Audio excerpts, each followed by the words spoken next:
Hmm.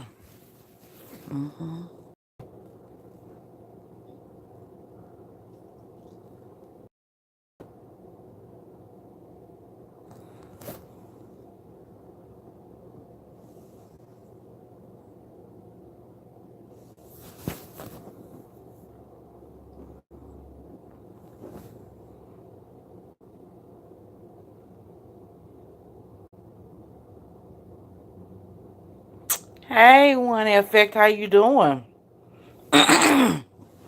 How's it going?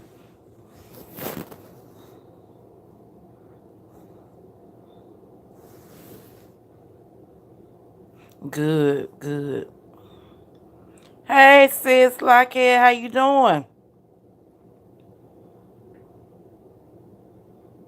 Yes, indeed. Happy Hump Day, honey. It's Wednesday.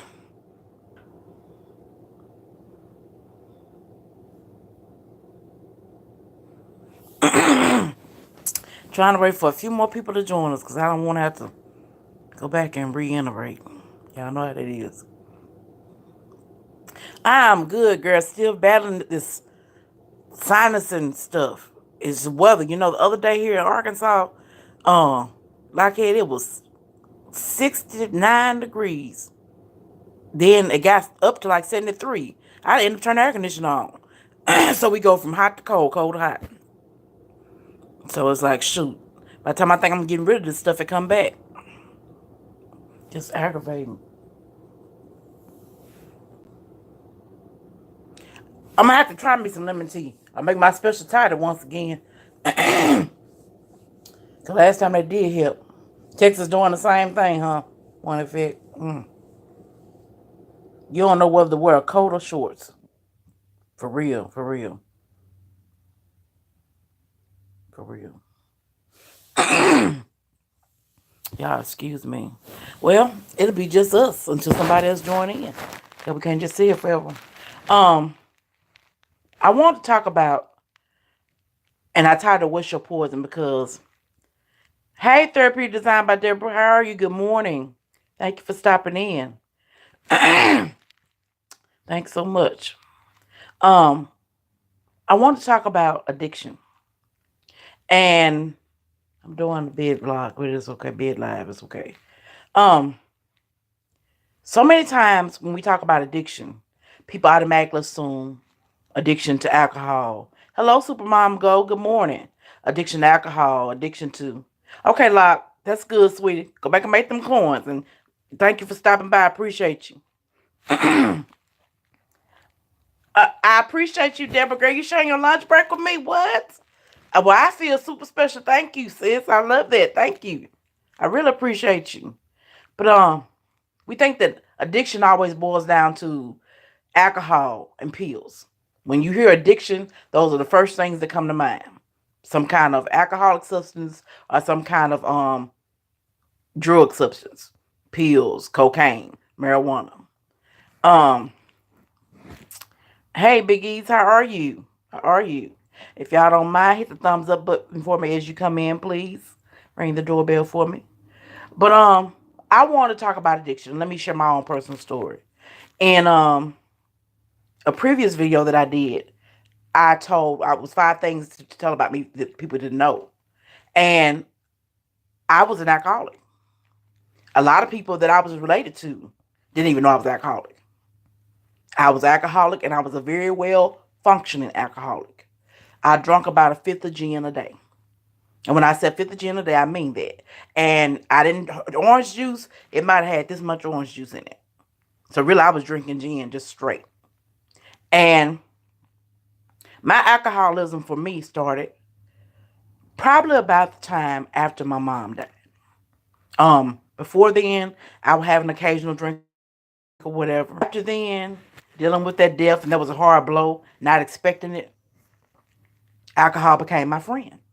And alcoholism was something that ran in my genes. Not an excuse, but you got to know your genetics, people. Some things are genetic. I'm not saying it's an excuse, but it is. My dad was an alcoholic. He died with cirrhosis of the liver. So my father was a bad alcoholic. On my mother's side, we have several people that drink. Nevertheless, I started drinking. And I've always had a high tolerance. So my tolerance for drinking was up there. It was nothing for me to drink a fifth of gin and still be able to have a whole conversation with you. You would be drunk and I would still be sober and talking to you. So a fifth of gin to me was like drinking a 2 liter Sprite. For real. Hello, my friend. I can't say your name, but I'm good. Nice watching you. I'm gonna have to come visit you. Hope all is well with you. But y'all, alcoholism, addiction is real. And people always, not everyone, but most people tend to down look or turn their noses down on people. No one wants to be addicted to anything. But today I want to share this because I want to make it plain and clear. If you have anything that you constantly have to have every day and cannot function without, you are addicted. So if you have to have social media every day, you're a social media addict. If you have to have coffee every day, you're a caffeine or coffee addict. If you have to have drama every day, you're a drama addict. If you have to have sex every day, you're a sex addict. Everyone, if you sit down and think about it, everyone is addicted to something. It's just that the people that are to drugs and alcohol, which alcohol is a drug. I don't know why we separate that and say drugs and alcohol is the same thing. We're taught that in nursing school. They look down on people that have those addictions. But if you're addicted to anything you have to have every day, you're addicted to, honey. Addiction is addiction. With me, like I said, my addiction started, I was a social drinker, a beer here, a wine cooler there, a glass of wine there. After my mom died, I started gradually drinking. And the gradual drinking became an increase in drinking. And before I knew it, I was drinking every day. And I had to drink every day in order to function. If I didn't have that drink, you didn't want to be around me. If I didn't have that drink, I literally could not do what I needed to do. I would drink getting up in the morning, and I would drink before I went to sleep. And when I became a nurse, it didn't get any better. Because stress and you being an addict, you automatically going to go to the things that you feel like relaxes you.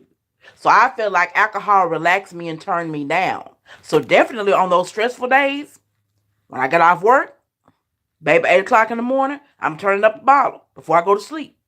Sometimes before I went to work, I turned up a bottle because I was a functioning, hidden alcoholic. And those are the most dangerous kind of addictions.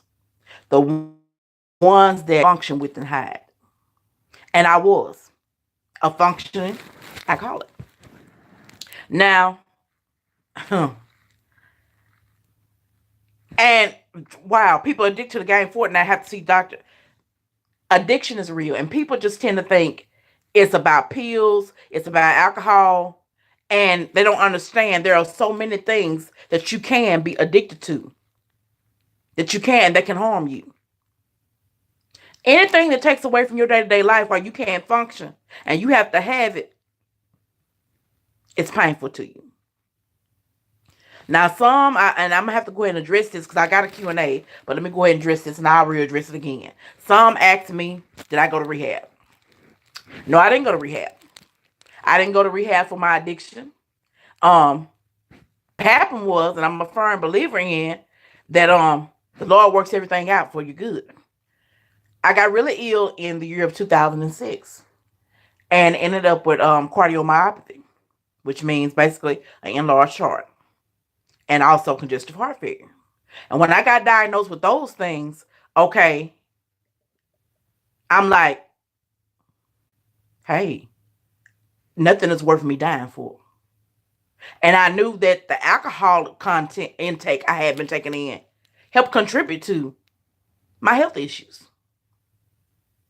See, you got to understand. Now, someone also asks, do I drink now? I have a social drink now. Won't lie, I might have a social drink, a glass of wine, or a mixed tropical drink. Do I drink gin? No. Do I drink vodka? No. The hard liquors? No. I do not fool with. But a sociable drink, yes, I do have every now and then. But you have to understand, I drink now maybe for relaxation, maybe because I'm out socializing. I don't drink now to get drunk. Back when I was addicted to alcohol, I only had one objective, y'all, to get drunk. I couldn't deal with my life. I couldn't deal with the hurt of losing a mom. I couldn't deal with the stress of having to go to work and dealing with maybe losing patients. And so when I drank back then, my objective was to get drunk. When people smoke crack or do cocaine, their objective is to get high.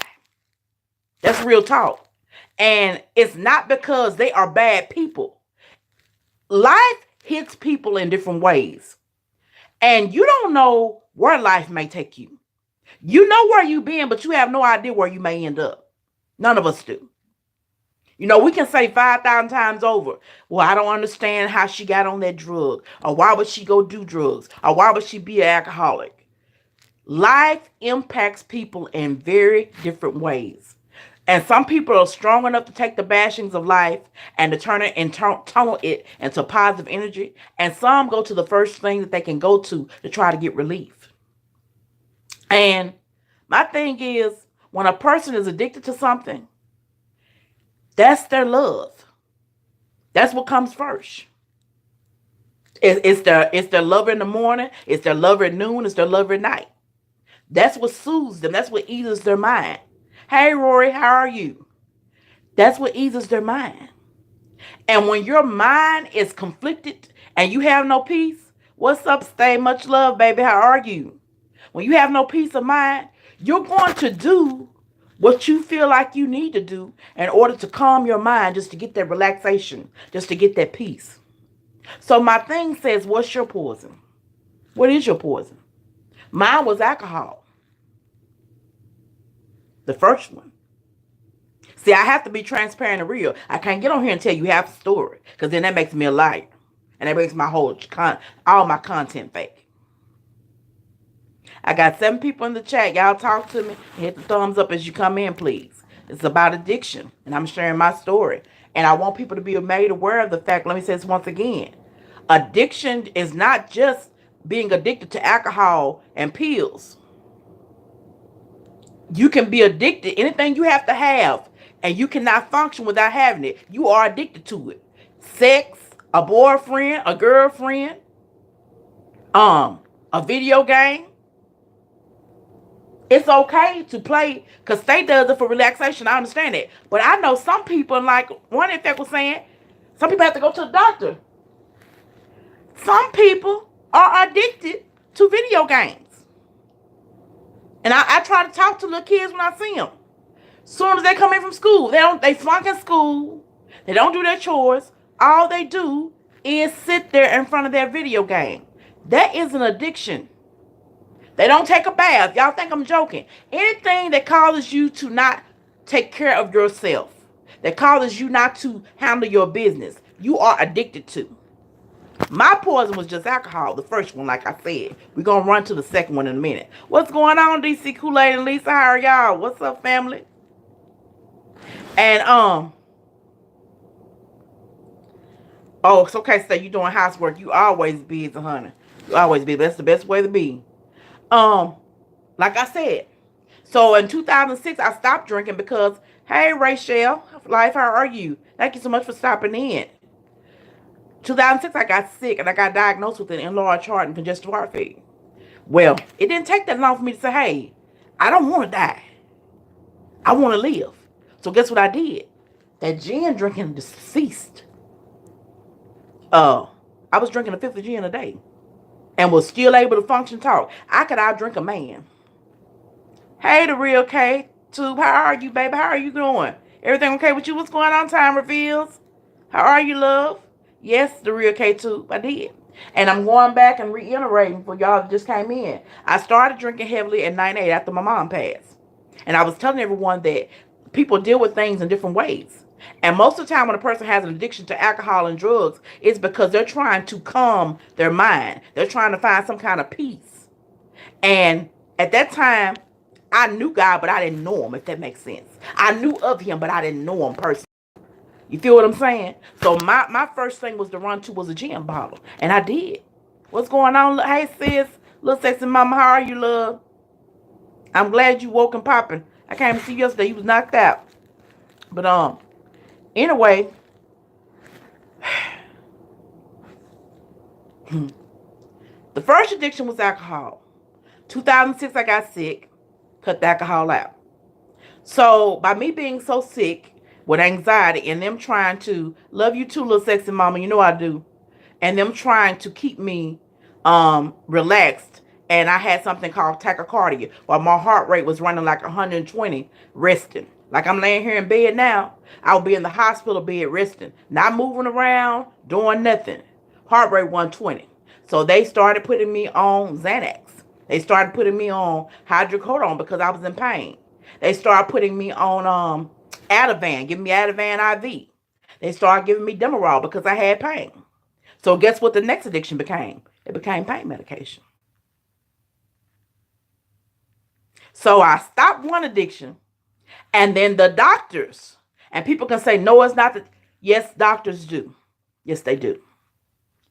Doctors do help add to the addiction problem whenever you get through. I'm glad you got a new video coming on the Real K Tube. I'm gonna check you out for sure. Time reveals you have, sis, and I'm just putting this out, and y'all forgive me if I don't comment to everything, but just moderators, y'all just speak to everybody for me, because I just need to get this out. And this is a little difficult when you put your own stuff, out there on Front Street. That ain't hard, it's not easy to do. And I wanted to share this because, like you said, people need to hear this. To keep you calm, we really don't know what's going on with you. We got to give you these pain pills. We got to give you these Xanax. So at the time, I'm not realizing, I'm just, my heart rate constant up. And I want y'all also know at this time when I got sick in 06, I was pregnant. Yeah. So found out I had a bad heart. I'm not going to say bad heart because I believe in speaking. Found out my heart was injured at that time. And I'm pregnant. So they couldn't do surgery because I was pregnant. And it was only so much they could do with me as far as cardiac drugs. Because those cardiac drugs are so hard and harsh. If they gave it to me, I would have automatically aborted. So the best thing they felt to do was, let's just keep her sedated. Let's just keep her calm. Keep her pumped up with Demerol. Keep her pumped up with Ambien. Keep her pumped up with Xanax. And yes, you saying these drugs are all harmful for a baby. They are. But they did this. And me, I'm the patient. I'm feeling like, hey, man, how you doing? Of course, the doctor knows best. And of course, when your heart rate is out of control, you're already anxietized. You're thinking, I'm thinking I'm about to die, which they had really basically told me, you're going to die. Some of the doctors had. God bless me with some angels along the way.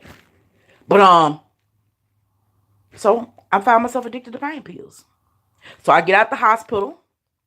I have my child. And the child that I had ended up dying. And she was what they call a hydrocephalic baby because she had fluid on the brain. She had to get a shunt put into her head. And then the shunt got infected. They had to go back in and put another shunt in. And she had a grand mal seizure and she didn't pull out. So now you got me being a nurse that has saved, I can't count how many children's lives, y'all. And I'm not saying I'm God, but I'm saying I help God work through my hands and work through, my knowledge to help save children's lives. I'm looking at the fact of my daughter's dead. I couldn't save my own daughter. So what did you think happened? The pill addiction became real. And of course, going to the doctors, the first thing, we need to give you something so you can sleep. We need to give you this and that, the other.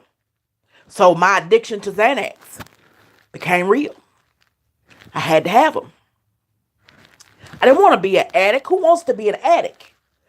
But when you're in so much pain and you're really not in a place in your life to understand there is a higher power you can seek and go to alleviate that pain, you go to whatever quick fix you can get to stop the pain you feel. So no, it didn't stop my pain, but I felt like it did. I felt like, okay, if I'm high and I'm up there, I ain't got to deal with the fact of my child gone. If I'm high and I'm up there, I ain't got to feel like the fact I'm a failure in life because I saved other folks' kids and couldn't save my own. So then I traded a drinking addiction in for a pill addiction. And did I go to NA? No. Prayer. And you may hear people say this and think that it's false, but it's true. I had a praying mama, y'all. A praying and a fasting mama. And some of those prayers she sent up for me, I'm living off of, and I'm still alive because of those prayers. Right here today. Real talk. Hey, my family videos, how are you? Real talk. Those prayers. One day I just woke up and I said, okay, I'm popping 3 Xanax probably a day, 2 milligrams. I'm popping probably 3 or 4 Xanax, a lower sets a day. I can't live like this. And I had 2 other kids. And I had to realize God took one child and he always comes to you and gives you a word when you need it. I remember being in a grocery store purchasing some meat items. And a lady, I never seen this lady and I never have seen her again. And I'm not exaggerating. If I can't tell y'all the truth, I won't tell you anything. This lady walks up to me and she says to me, little white lady, and she had the sweetest spirit, y'all. She just radiated calmness. This woman didn't know me from a can of paint. And I live in a small town, but I had never seen this woman. Hey, Trip and Key TV, how are you? She says to me, God could have took all 3 of them. I look. So at this time, I got my hand on my hip and I got an attitude. And I said, excuse me, lady? She said, you walking around here sucking and you're addicted to all this stuff. Your head all in the clouds. She said, but I'm here to tell you today, God could have took all 3 of your kids. He left you 2. Be thankful for the 2 he left you with. You know where the baby gone to, she at peace. Y'all, I left her back. I left that grocery buggy full of groceries in that store. And I just looked at her. She walked off. I couldn't say anything. It's like I was paralyzed with amazement and then fear. And I remember going home and just sitting on the couch. And I was asked, well, where are the groceries? I said, they're at the store. At that time, I just began to pray and to cry out to God and to ask him for help. And a lot of people that were even close to me wasn't aware that I had the addictions that I had because I was able to handle them. I was smooth with it. And see, that's the dangerous thing, y'all. People, you have some people that are close to you that are addicted and that are on all kinds of stuff, and you have no idea. Because the people that are close to me, when I told them and we talked about it, they were in shock. They were like, I didn't know you drank like that. I didn't know you were on pills. No, you didn't, because I was functioning with it. And the most dangerous kind of person is a functioning addict. You know, when you got that person addicted to something and they falling out or they passing out or they can't, they slurring and moving, they can't, you know, they got something going on. But when you have a person that's drinking and popping and they're functioning, they're not slurring, they're walking straight, they're able to hold an intelligent conversation, they're able to do their job without any kind of incidences. That's dangerous. And I was a dangerous addict. So addiction is real. And I never, ever look down my nose at people with addictions because I can't. I've been that person. I recently had someone close to have someone die. And they were addicted to some medications. And my thing was, I can't talk about nobody, man, that's addicted to nothing. I can tell them how I made it through. Now, the first thing I would want to do is talk to them and find out why. Because let me tell you once again, nobody, and people say this, they just an addict. Nobody's just an addict. There is something that has occurred in their life, something they cannot deal with, something they have been introduced to, something the doctor has done that has put them on this kind of trip. And I'm going to say once again, I'm not bashing doctors. I thank the Lord for making man intelligent enough to be doctors. But doctors do add to the addiction problem, because instead of trying to fully give you holistic views or trying to give you routes mentally to help you cool down, and trying to give you methods in order to deal with things, the first thing they want to do is, let me prescribe you a pill. Doctor, my foot itching. Well, you might not have a rash or anything on your foot. Your foot may be perfectly clear. Maybe your foot just itching for that day. But instead of telling you to scratch your foot, let me prescribe this antifungal pill. Take 25 milligrams of Benadryl. QID 4 times a day, that means. We live in a pill society. A quick fix. A quick fix. And sometimes quick fixes have lifelong effects. Let me say this again. Quick fixes have lifelong effects. It may have fixed the situation quickly right then, but how will it affect you in the long run? How will it? I was blessed because even though I wasn't where I was supposed to be spiritually, my mama put God in me. She put the prayer in me. She taught me about prayer. She taught me about God, so I knew who he was. And when it got to a point where I began to see, because nobody else saw, but I saw, I was spinning out of control, about to end up on somebody cooling board, as the old folks say. And that means on somebody morgue. And somebody morgue. I was like, God, you got to help me. I need you. And I just kept it real with him. And we got to learn how to keep it real. I simply told him, God, I don't did everything Tasha know how to. Has done everything she know how to do. I don't did the pills. I don't drink the alcohol. I've tried to date different men. I've done the shopping. I've done everything I know how to do. And I simply told God, if you don't save me, I'm gonna die.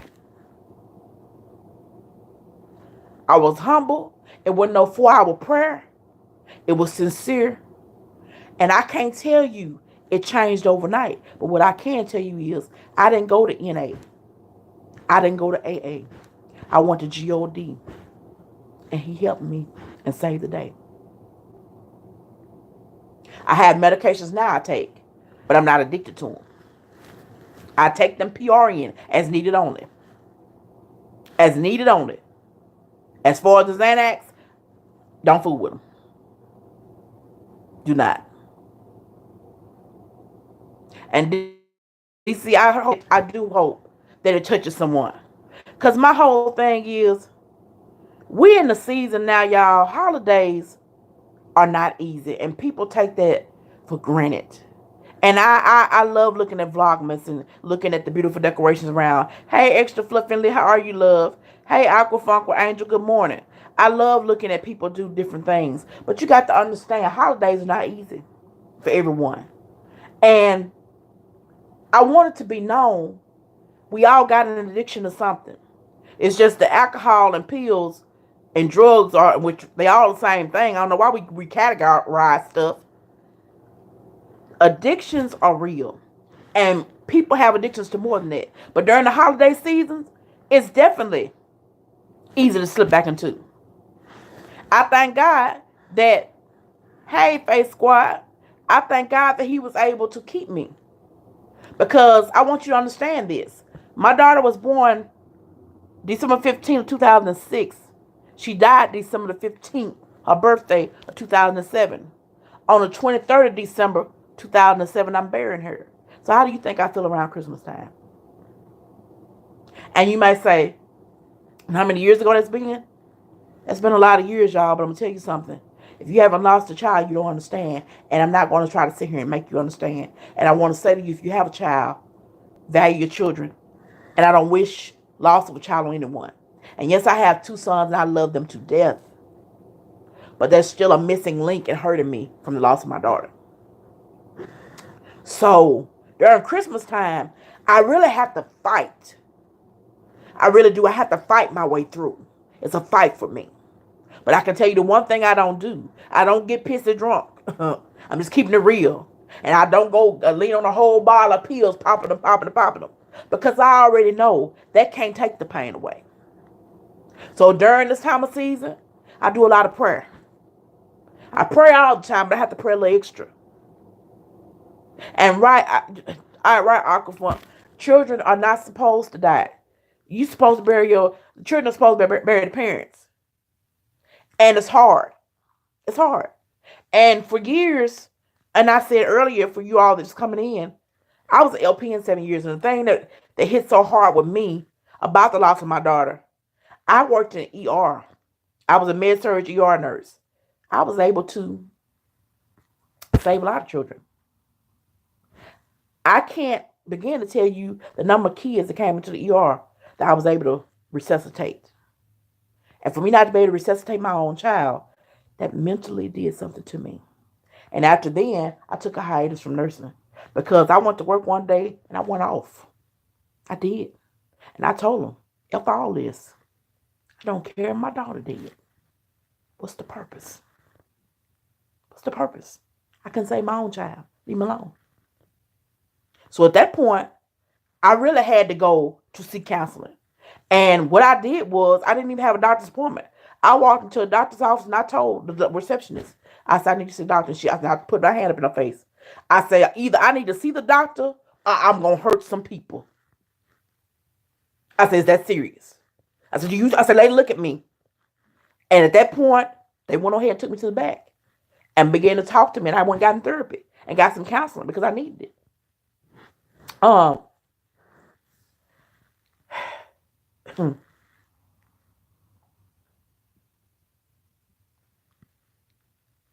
can't tell anyone what your addiction is. You know. You know. Whether it's in secret or whether it's out in public. Me, I'm transparent. Mine is about putting my business out there. That's what I do. I can tell you, you can't fight addiction on your own. You got to have the good Lord. There's no other way. If you don't believe in God, I'm not trying to make you believe in him. I'm telling you what worked for me. Because see, AA and NA are good programs. But you got to want them to work.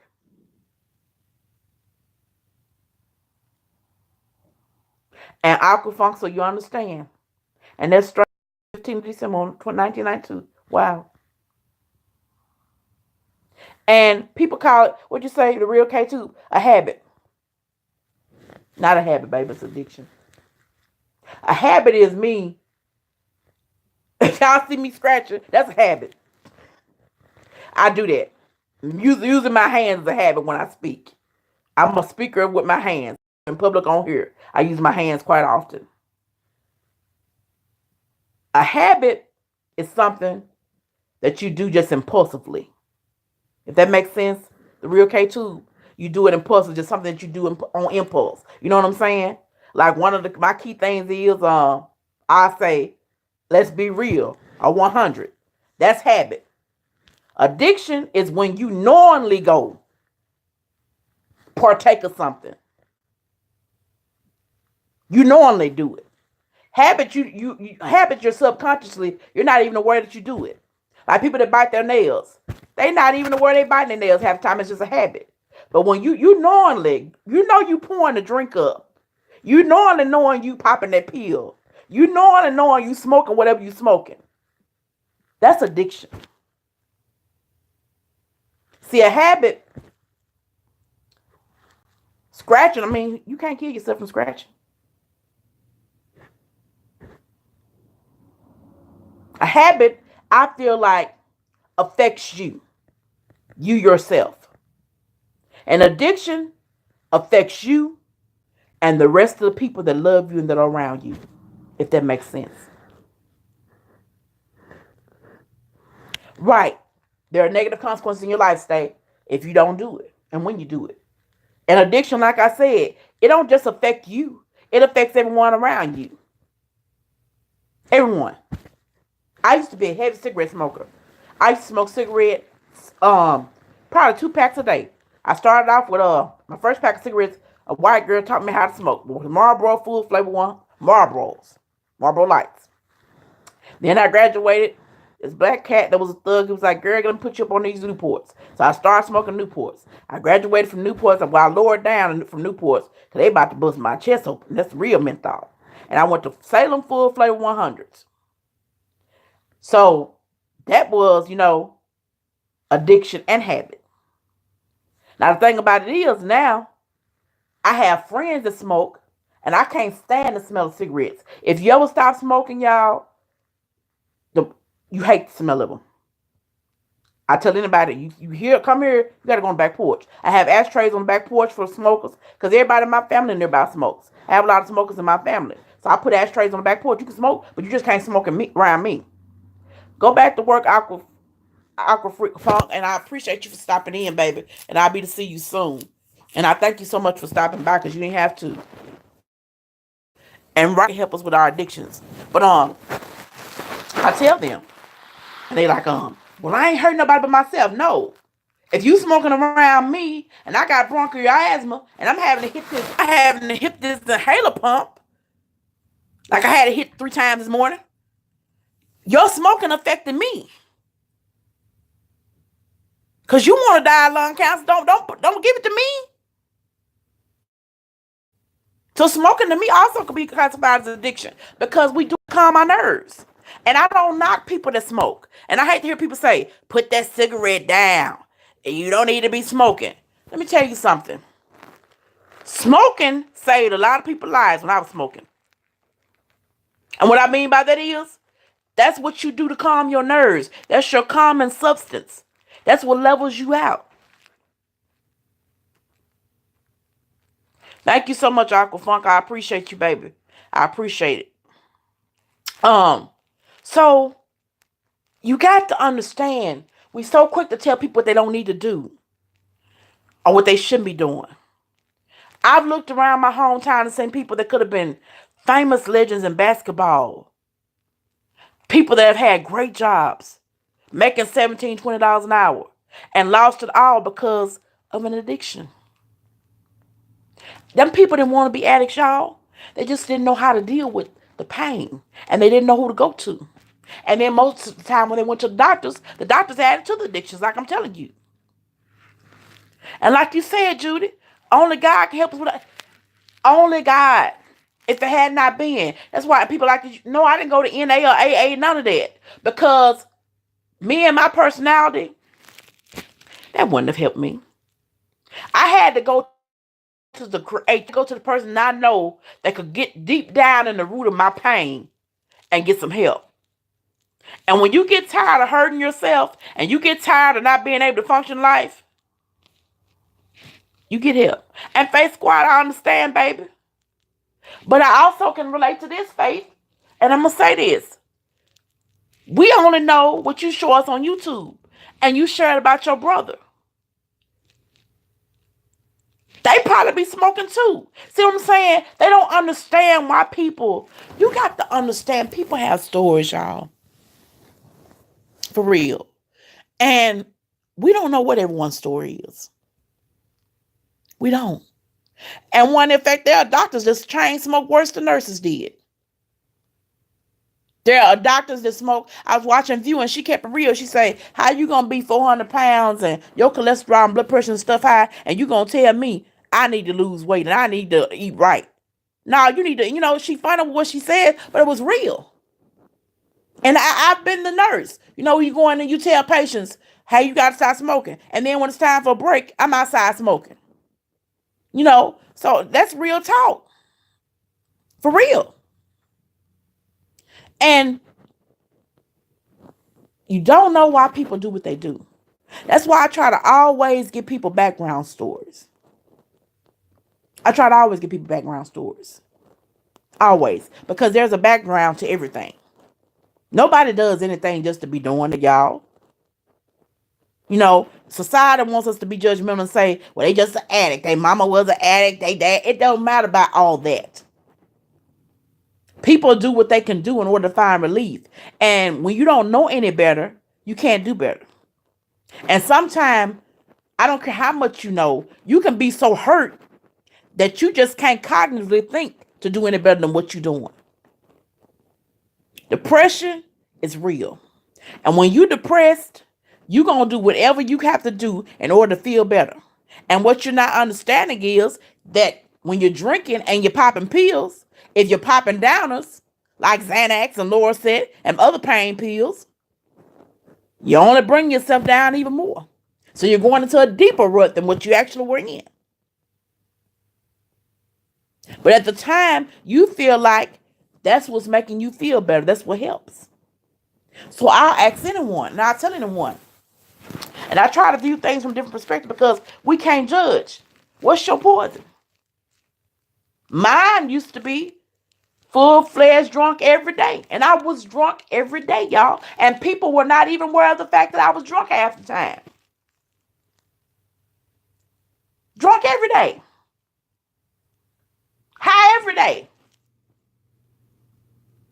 Half of them didn't even realize it. I masked it so well. But everyone has an addiction to something. It's just that some people's addictions can be seen. Some of their addictions are legal. Some are illegal. What's your poison?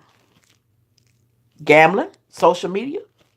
If you got to wake up and go to bed, pee, take a shower, if you can't sit down at a restaurant table and have a 3-minute conversation without picking up your phone, trying to see what's going on Facebook or Instagram, you got an addiction. You got an addiction. So what's your poison? I told what mine was. And my thing is, I want to understand is, I can't take any credit for myself. I can't take any credit and say, this, that, and the other. Only God was able to help me. And the reason I say that is, and I keep saying it is because you got to understand, sometimes God puts you up against a place where nobody else can help you because he wants it to be understood that it was only him and his grace that brought you through. If that makes sense what I'm saying. See, if people help you do something, you will say, well, if it had not been for Miss Judy, I would have never stopped drinking. Or if it had not been for Mr. Gabe down the road, I would have never stopped popping pills. But when you ain't got nobody else there to help you, and all you've been doing is getting on your knees crying out to God.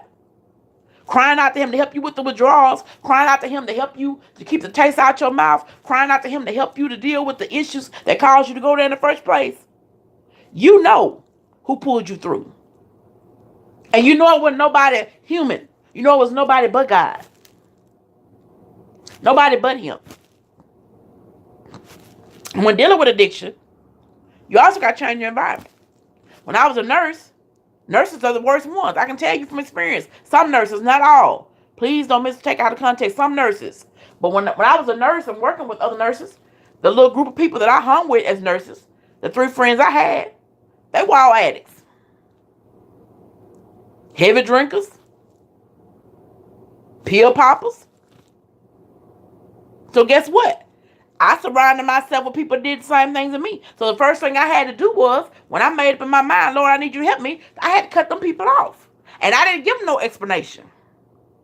We live, for some reason, we have in our mind that when we cut people off, we need to explain to them why. No, you don't. When it is harmful and detrimental to your mind and health and well-being, you don't have to explain to anybody why you do something.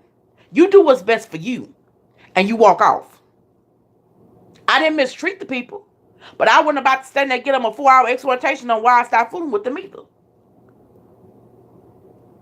You can't be in an environment that pulls you in to do what you know you shouldn't be doing. Now, I don't care who get drunk.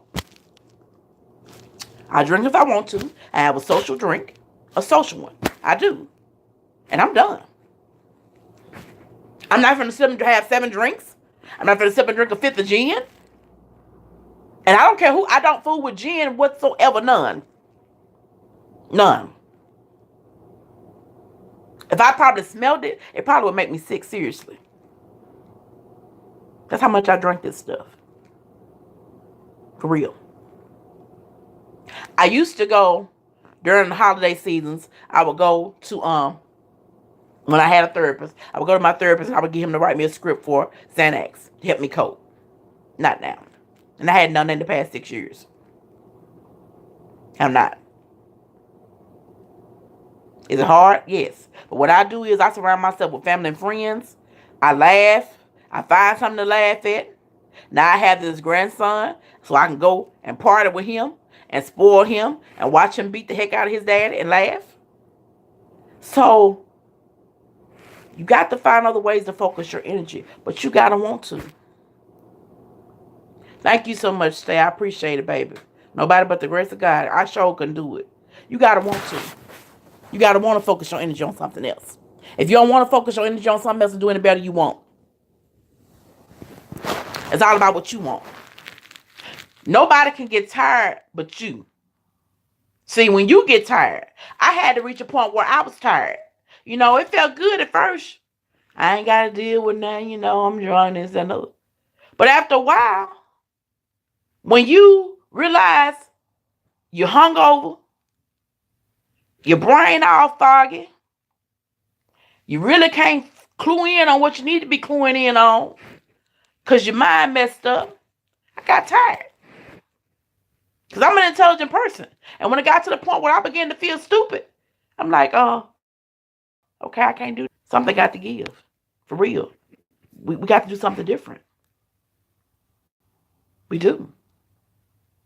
And I had a few people tell me, well, you need to go to NA and AA. I'm like, no, I don't.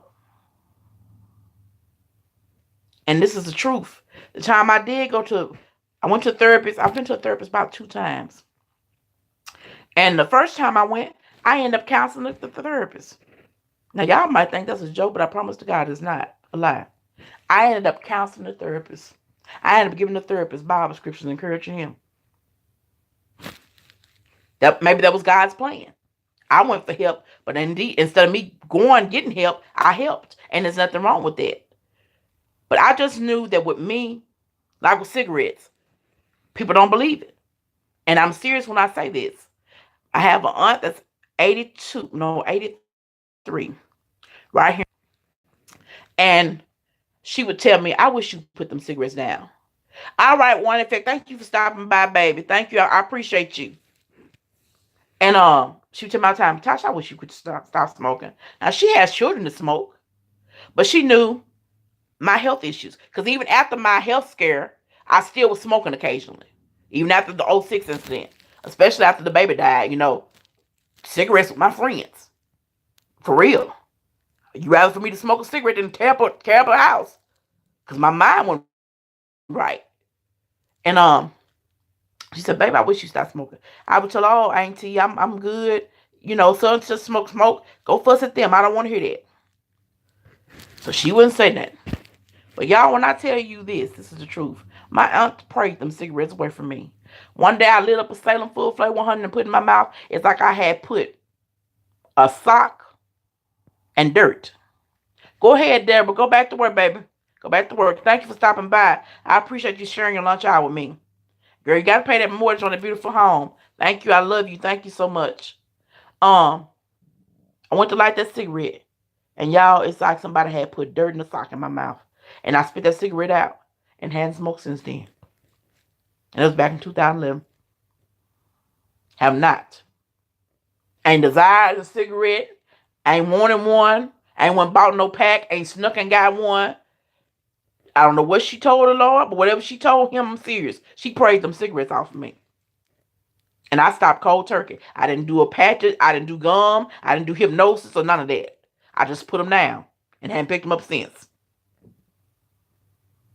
So, I'm just a firm believer that you have to know a higher power in order to get rid of addiction. Those programs are good.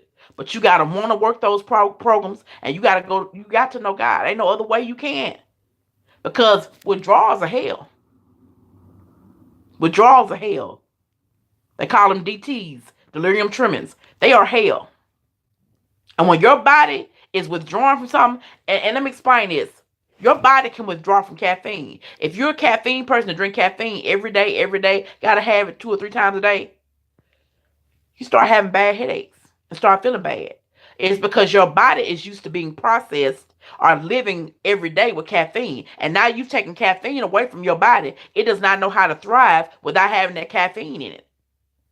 So your body's withdrawing. It's telling you, hey, I need caffeine. So certain things start happening in your body to try to shut down or alert you. And imagine being addicted to something stronger than caffeine. The aches, the shakes, the shivers, the vomiting. You go through them. The mental delusions. And it's hard. It's difficult. And I had to endure some of that. And a lot of people don't even know it because it's something I don't just share with everyone. Sharing it with everyone today, and it's all good. Because if I can help somebody, that's what I want to do. But I had to go through that process. I had to lay on the bed and shake. I had to vomit. I had to literally talk to myself because I'm seeing stuff that I know I shouldn't have been seeing that wasn't real, but at the time was real to me. So addiction is real. It's not a game. It's not for play. And it's not for anyone to look down their nose and judge it. Because at the end of the day, if you're not addicted to alcohol or pills or cigarettes or hard drugs, you got something you addicted to. So what's your poison? What is it that you can't stop doing? What is it that you got to have every day in your life to function? What is it that your day just does not go right if you don't have it there? What is it? Some people say junk food. Some people say sodas. Some people say sex.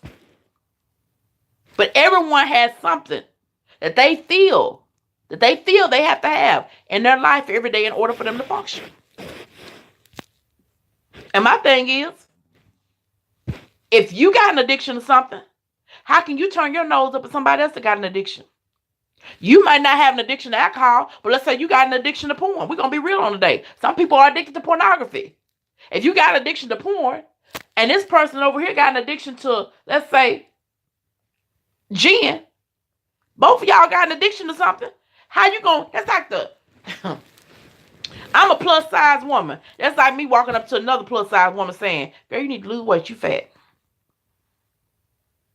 They say the pot can't call the kettle black, and the addict can't call nobody else an addict. And we have that bad. And I want to break those euphemisms and colloquialisms and the bull crap that has been bestowed in our society about the addicts and addiction. Addicts are just not people that drink and pop pills. If you are addicted to something and you got to have it every day in your life, you can't talk about nobody. You ain't no better than the person popping pills and drinking.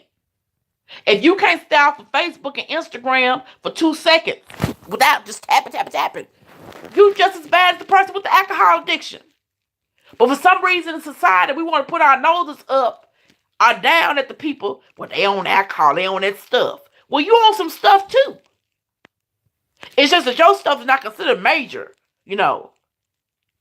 because you're not having to spend a lot of money on it or whatever. What's going on, Rita? How are you, darling? How are you? Listen to that about addiction. Ooh, y'all, excuse me. Like I said, this weather in Arkansas, y'all, we went from like 70 degrees one day. I had the air conditioner on because it was so hot in my apartment, until the next day it dropped down to 30. I had to turn the heat on. So this weather is messing with me. I've been having to be on the inhaler and everything for real. Because I promise you, bronchial asthma, weather changes is no joke. They're not any fun. But it's talking about addiction and how, it affects our lives. And not to turn up your nose. Because we all got an addiction to something. And mine, like I said again, alcohol and pills. And it wasn't that I wanted to be addicted to it. It was that I was going through some things in life I couldn't handle. And I felt that those were the safe havens for me. I felt that those things could help me ease past the pain. And when you're dealing with a person that got an addiction, there is no need in arguing or trying to belittle them, because it's not going to help y'all. If they don't see that they got a problem, you can talk to you blue in the face. You're not doing nothing but talking, because they still going to go out and do what they want to do. That person has to get tired. That person has to say enough is enough. And that person has to want to have a desire to leave whatever they're addicted to alone. And at the end of the day, I'm going to say once again, they have to know the good Lord. Got to. There is no other way you can survive or make it. You can't make it on your own, because he's the keeper. And even in knowing him. Hey, Charles, how are you? Much love to you. So glad you can stop in on the live. Even with knowing him, it's not easy. Not gonna tell you that lie. It's not like it's poof, be gone.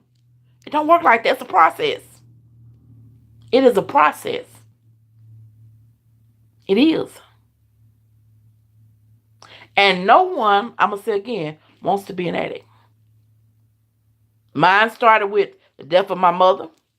After the death of my mother, got sick, got off the alcohol, pregnant, heart conditions, doctor started prescribing medication, child died, went to pills. So those events caused me to turn to things that I felt would make me feel better. And that's all an addiction is. We go to things that we feel like make us feel better. People go gamble at casinos for hours and hours and hours. Them people know they're not going to win millions of dollars. But they feel better putting that money in that machine and hearing those glings and bells and whistles. That's soothing them at the time. They're looking for self-sedation.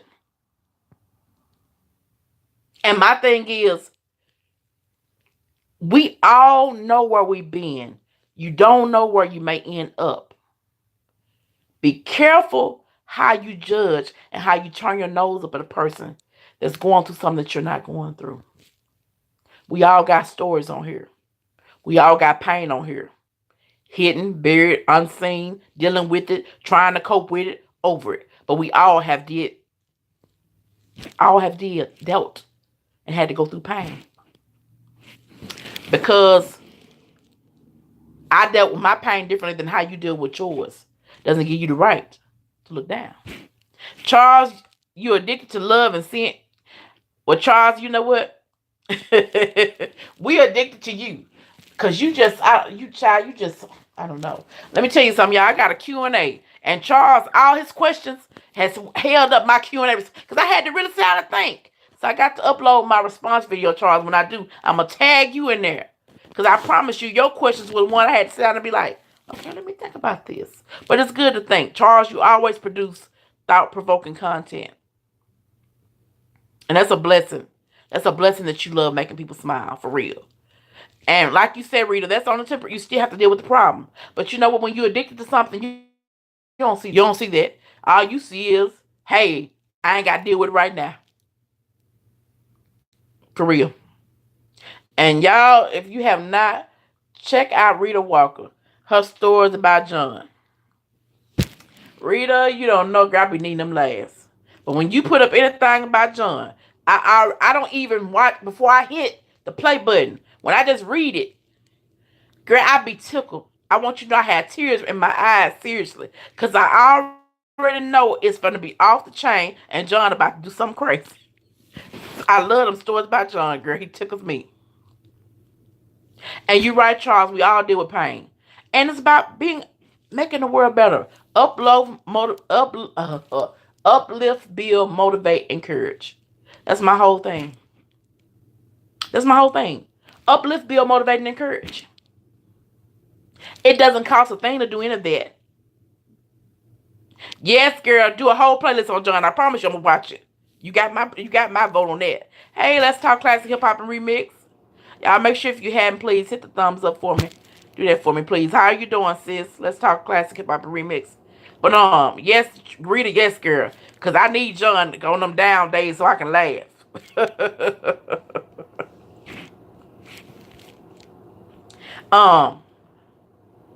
Just talking about addiction, and I'm just asking, what's your poison? Everyone's addicted to something. Everyone got something that they feel like they can't function without.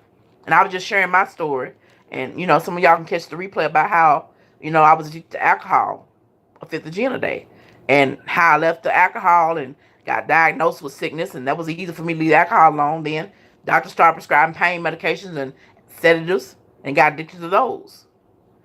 Honey, you're so welcome. You're so welcome. Faith Squad, yes. Go watch that last video about John, girl. I promise you, I was at the doctor's office with my friend. And I was sitting out in the car because she was in the building. I was just sitting outside. I was cracking up. And I'm so glad I was by myself. Because if I had been in that building, them folks probably would have put me out there. Put me out of there. Put me up on the 8th ward floor. Something really wrong with the woman. Because, baby, I was cracking up about John. John is crazy. I feel like John is somebody in my family. We all got a John. Rita. That's why it's so funny. For real talk. We all got a John in our family. We do. We do. Faith Squad, don't even start talking about that. Y'all, this morning I had to take a break. I went back to my video about serving in the kitchen. And I'm trying to go back and comment on those people's comments and go watch their content. It gets overwhelming. And now they got this Vlogmas going on. There is no way I can keep up with everybody. I'm not going to even try. So when I get through with this, I'm going to get me a little rest because I am tired. And I'm going to go back to the video about my serving and finish catching those comments and watch that content. Then I'm going to go to my video that I uploaded on yesterday. And after then, I'm just going to, try to keep up with everybody. But it is very overwhelming, seriously. It's a full-time job. Yes, Charles, you're going to love that, huh? You're going to get you a good laugh. Charles is one in addiction. Charles is an example of addiction. I can remember one time, I can share this story, Rita, about me. And see, that's why I say I don't never try to put anyone down as addicted. I was so drunk, y'all. I was drunk. And I was in the car with my cousin and one of her friends. And it was a red piece of paper out there in the yard. In my little, at the time, I was in an apartment then. Like a little townhouse apartment or whatever. And y'all, all I saw was a red piece of bread. But the red looked like fire to me. So I jumped out the car and went over there stomping on the grass. I said, y'all sit up here. I'm cussing y'all so-and-so sit up here. Y'all ain't gonna put out the so-and-so fire. Forget y'all. And I mean, they sitting there, their eyes bucked. My cousin just laughing. I told her, get out of my yard laughing. It's about to burn up my house and stuff. Y'all laughing for it. She said, baby, ain't no fire. That's a red piece of paper. So finally, I stopped stomping. And I'm just zoomed in. And y'all, it was a red piece of paper. But in my drunken state, it was fire to me. So I was trying to put the fire out. So I'm just telling you, that's one of the effects of addiction. Addiction make you do some things like John. I don't think I'm bad as John, though, y'all. John off the chain. And Faith, I know what you're saying, sis. I do feel bad, too. And I don't want people to think, and I don't want it to be known. I try to get everyone. I don't try to miss anyone. But it is hard trying to keep up, especially when you get behind. And I got behind, like I said, because I had those 3 papers, which I want y'all to know I'm still working on those papers. My doctor was nice enough, my professor was nice enough to give me an extension until Monday. And I sure do thank him. Lord knows I do. Because one of those papers is about a 12-page paper. Not easy to do, and I got 3 to write. So I'm just saying, those papers have really whooped me, and it's hard. And you trying to stay on top of Vlogmas, maybe I'll get that next year. I got to get some Christmas spirit first. Maybe the Lord going to help me. I'm praying on that and asking him to help me every year. Help me to get a little better, with trying to participate and do things for Christmas. But honey, I uploading every day. Oof. Girl, I saw you did the poll. I voted. Do more videos on John. Shoot, I like John. Them John stories real. And John is an everybody family. Whenever you get through, we all got a John. And like you said, Charles, we want to support everyone, but you can't. It's hard to keep up. Hey, KCD Doc T. Oh, I can't talk. KCD Detox Diva, how are you? Blessings and love to you. And I do thank the Lord for overcoming. Thank the Lord for overcoming, honey. I thank him for strength. And I thank him for mercy. Lord knows I do. Yes, I do have a great professor. And it probably helps that he won't be back until Monday. See, right now he's out of state. So that's probably why he had a little bit of compassion on me too. And I sure do thank him for it because, baby, like I said, one of them papers was 12 pages. I'm still working on it. And them papers whooping my tail. And it's sad, for real. Like, like my subs, I've lost 3. I'm not mad about it.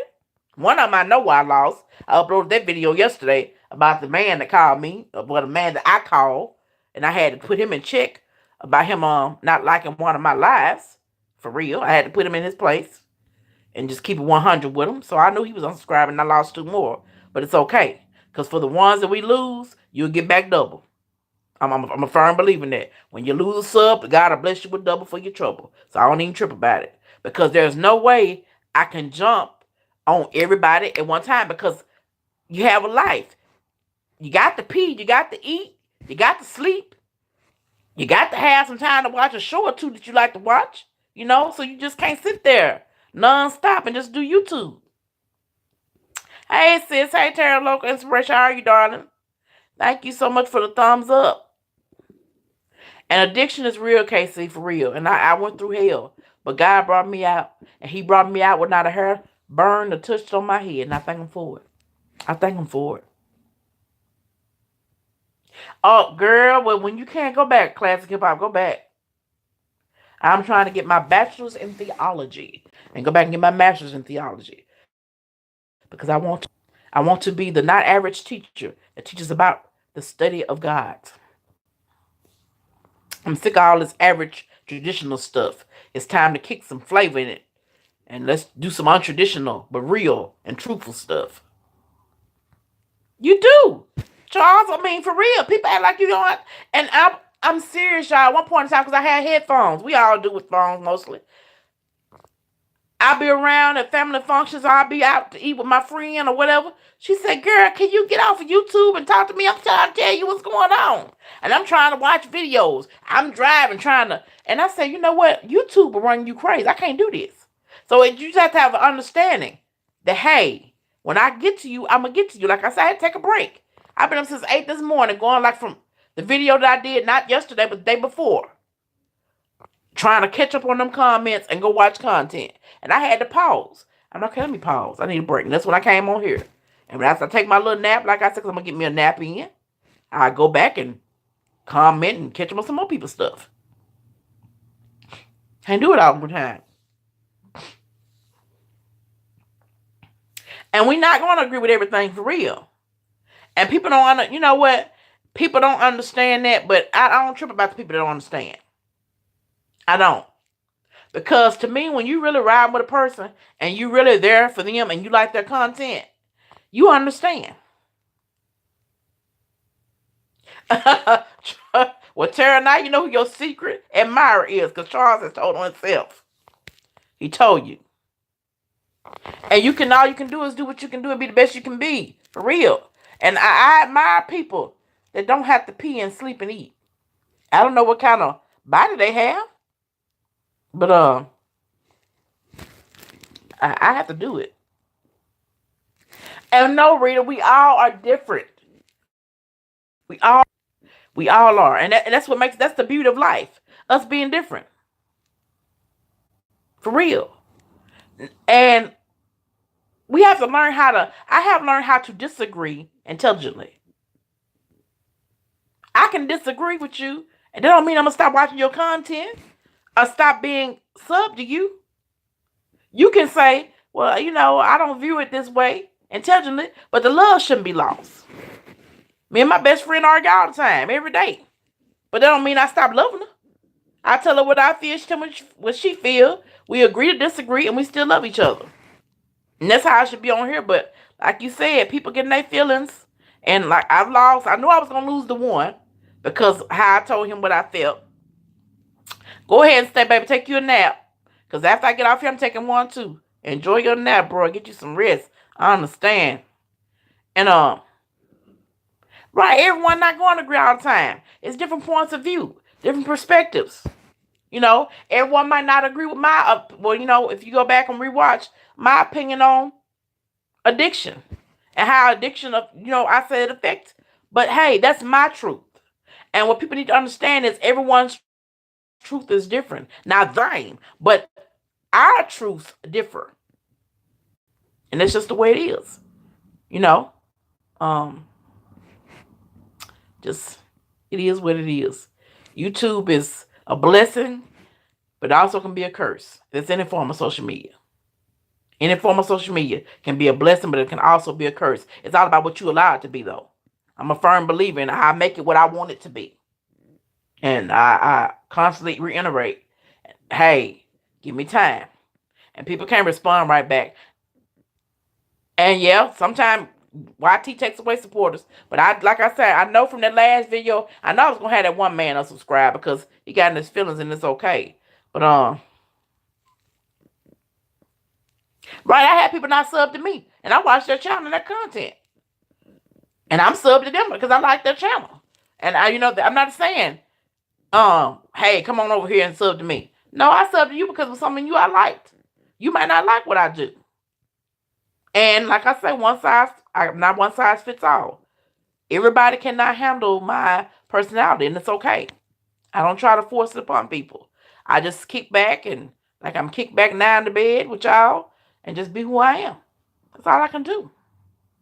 That's all I can do. And I just want to be known and said, it's about addiction. And I just wanted it to be known. Let's just remember that Christmas holidays are hard. They're difficult for everyone. For real. Some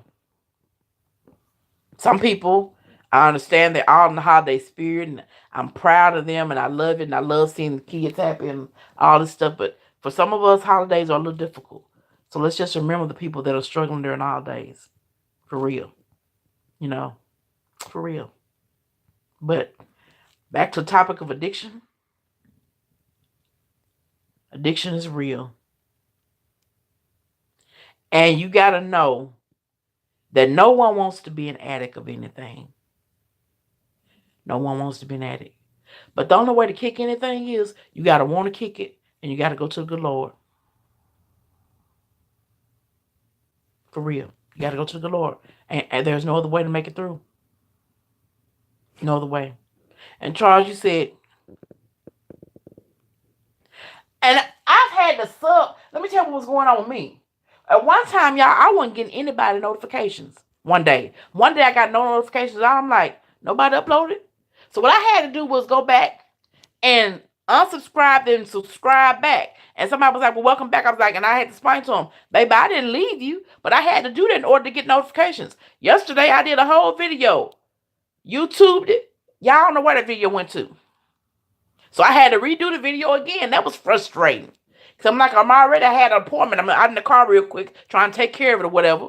I'm like, what the hell happened to the video? So YouTube be doing some stuff. It does have a mind of its own, real talk. Rita, honey, let me tell you something. With age, it makes a difference. I used to hang out all night. Now I tell folks real quick, I'm going home. I love y'all, but I got to go home. Because I got some friends, they can hang till 2 and 3 in the morning. And I have to just leave them where they at, baby. Okay, we don't play cards. We don't sit and watch movies. We don't talk trash. I love all y'all, but I got to go. Right, Charles? And see, Charles, you on a whole nother... I can't even get on your philosophical level. My brain will hurt. My brain will hurt. But you challenged me to think deeper. Because like I said, Charles made me sit down. I had to really think about his questions. I'm like, dog, I might not should have said I need to do a Q&A. But no, I appreciate Charles for who he is. I appreciate you. You have the ability to make people think. And to really think outside of the box and beyond themselves. For real. Rita, I gotta go. I think I saw that message. I did. God, look, I'm still trying to catch up on the video before yesterday. But I'm going to get to you, Rita. You know I love you. And I got you. I'm going to get back to you. But like I said, I'm still watching the video that I did about serving at the fellowship dinner for church. And catching up on them comments and going back to watch those people content and commenting on that because it's not easy for real. Trying to keep up with these folks, and the higher your numbers climb, the harder it get. I'm thankful for them though. And I'm going to try to get one thing about me. I'm going to try to show love the best way that I possibly can. And some people, not being funny, they subscribe because they want to get you to sub to them. And that's not a good reason to subscribe to someone. For real.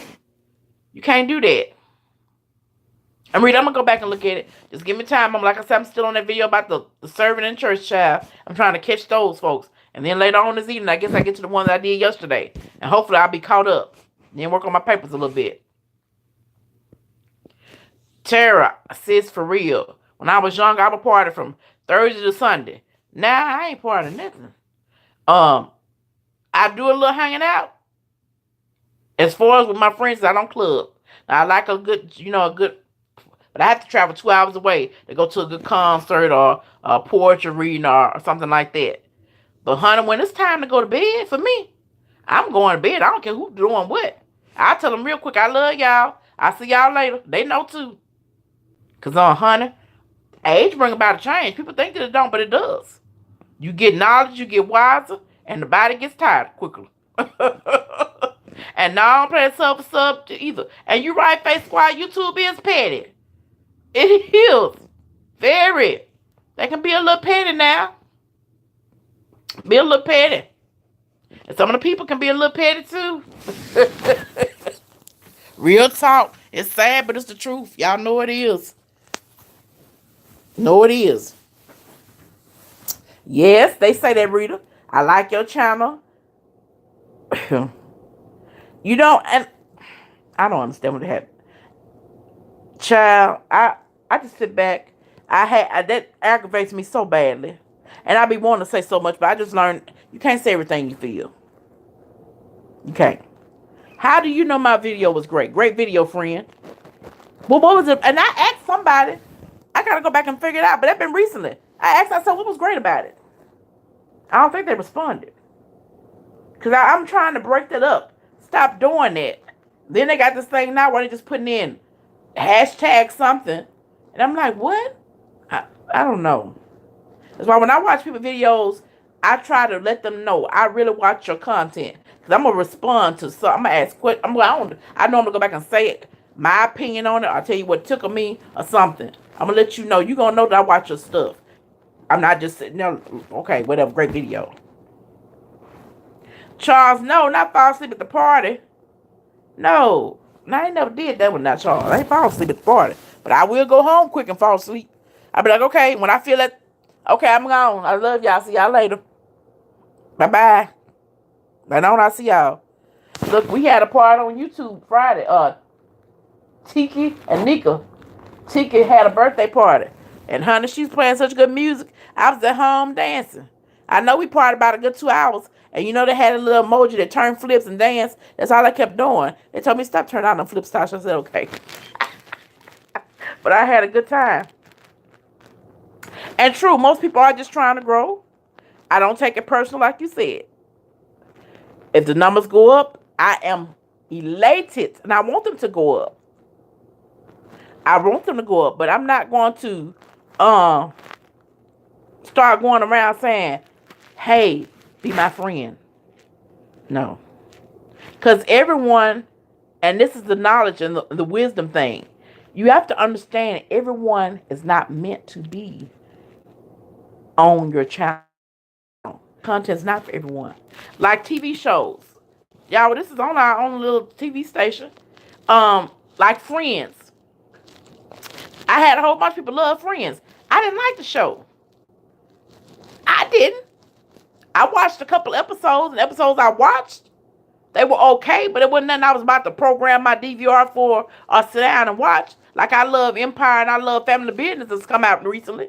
Those are my shows. I love them. But that doesn't mean that everyone else is supposed to love what I love. You know what I'm saying? And Rita, you're right. Say 95% of stuff I say, and I do too. But yeah, I got another personality, and the other personality really ugly. So I try to keep her put up for real, cause I wanted to say so much more other than what was so great about it for real, but I didn't.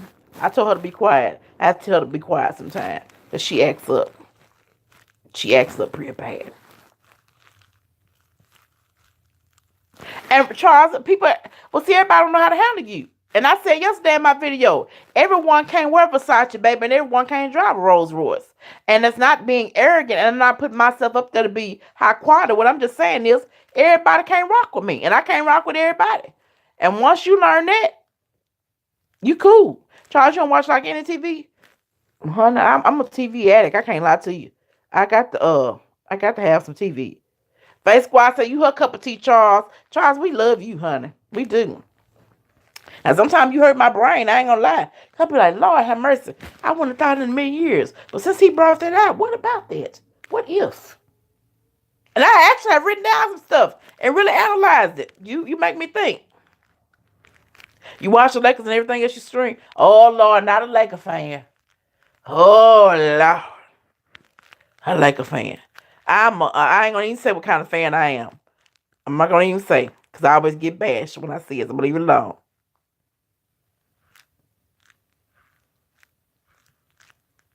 Sharon, for real, you will learn a lot from listening to Charles. You will, and he'll make you think. Cause like I said, my Q&A, and I'm gonna do that video. I'm gonna tag a minute. Y'all, I could have been did the responses, but Charles asked so many deep questions. I had to really sit down and write the stuff out. And I was like, man, okay. He made me really analyze and think about some stuff. And Charles has an effect on people. That's you. My motto is this, and I say this, and I have it written on my door in my room right here. When you walk into a room, do people run towards you or do they run away from you? Charles has the effect to make people do both. But I run towards Charles. You know, people when they don't want to sit down and think and they don't want to analyze things, you know, they automatically want to tend to run away from the person that makes them do it. But I like to think, for real. For real. Because thinking involves self-growth. And you never want to get to the point where you stop growing. You always want to grow. If you're wise. You always want to grow. So, hey, I don't mind Charles plugging in my brain every now and then. He's one of those people. A great guy. Great content. But like y'all said on this YouTube thing, it just, you got to, honey, you got to just try to play it like it's best for you to play. It's like a deck of cards. And you got to playing spades. You got to play your spades when you can play. And when you can't, you just got to say whatever. Then you have those people that they only come to your lives. You don't see them anywhere else. And they come to your lives so they can pull the people that are in your lives out.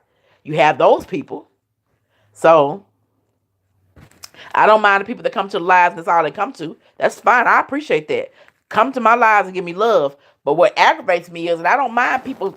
I want people to get to know each other. Because we have great content providers in here. But what I can't stand is I have had some people, actually on my last live, a lady I never had seen before. And y'all, PJ was in that Phone Jones. And she took care of that for me. She didn't even have a wrench, but she said, no ma'am, press have. Phone Jones took care of the situation. But I had this person, didn't even know who the person was. And they just come in there, friend me. And, you know, I'm trying to talk and I'm trying to take care of, my topic. Friend me. And PJ got him, and that's just crazy. How do you not watch anyone's content or whatever? And for real, Rita, and y'all, let me say this now. My mods, if they come in here, they don't greet and ask how you doing, hello to everyone. If they come in here and all they do is the whole entire time, friend me, block them. Block them. I don't mind them coming in saying, hey, I hugged you. Can you hug me back? I don't mind that. I have no problem with that. If they had been engaging during the conversation, that's cool. But now, just coming in here, you're not engaging in the conversation, you're not talking with us on the topic, and you just automatically come in, Rita, friend me. Tara, friend me. Face Squad, friend me. Charles, friend me. Yeah, I'm going to friend you. Get out of here. Get out of here. And we all have to learn, for real. But some of these folks, and Tara, you're right, but some of these folks, what's sad? When I go look at some of them, they not new. Just greedy. Some of them just greedy. Go to everybody live trying to get something. And real talk, your channel straight to the point. What, Judy? All I can do is get to the meat of things. Thanks, Let's Talk Classic Hip Hop. I appreciate it, baby. Thank you. Because that's what the mods' jobs are for. That's why I gave them wrenches out. People that I knew would have my back.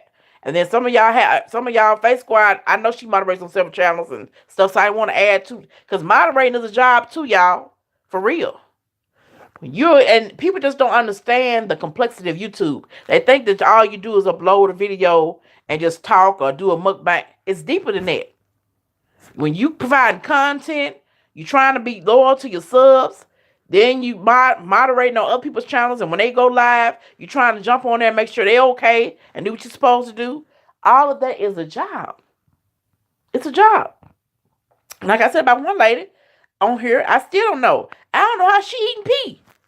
Because I promise y'all, she uploading. I know I don't got 4 notifications while I've been on here. She only did 4 uploads. I've been trying to figure out, girl, what? I need to really ask her what is going on. Let's talk classic hip hop. Oh, honey, you good people. You good people. I might not be there for every event, but I'm watching you, and I always try to shout you out. For real. For real, good people. Everyone on here, good content providers, excellent people. I love all of you, and I appreciate everybody. For real. Lord knows I do. But I'm real, and I like real people. And when I check your content out, and I see we not on the same page, I don't even try to waste my time subscribing. Yes, the trolls, yes, Lord. Because I had one. And I'm like, who is this person? Just all over the place. Friend me. I'm like, oh my goodness, you got to go, boo. You got to go. For real. Oh, Faith, thank you, darling. I feel honored. If you give me one, I'm going to do my best to make sure I got you. I'm be like the 18. Security squad over here, honey. Give me a wrench. That's like giving me a flashlight. Shining, getting everybody. But you need people to have your back for real. Because you have trolls. You have people to come in. They try to take over your channel. They try to make little smart comments. And nobody have time for that. And to me, that's so childish. Hey, Life of Elizabeth, how are you, darling? How's everything going with you? So glad to see you. Congratulations to you. I love that beautiful letter. Girl, I just got finished telling people that YouTube tripping. It don't send out notifications. Tara, I don't mean no harm. She might do. But I'm just trying to figure out how many of them things she recorded. Girl, because I'm like, she must just sound just record. Oh, Lord. That's some energy. I couldn't do it. But I salute her. Tara, did you reach your goal with your watch time? I'm glad you're on here. I've been intending to ask you that. Did you reach your goal with your watch time to get what you needed, love? I try to make sure I put that out there. And you and Miss MZK, baby. And make sure y'all got what you needed. Yes. You need mods. Girl, I don't care if you got 5 subs. Make all 5 of them mods. People crazy. You on social, people are crazy. And it's no certain level, for real. You're at 3755, correct? Tara?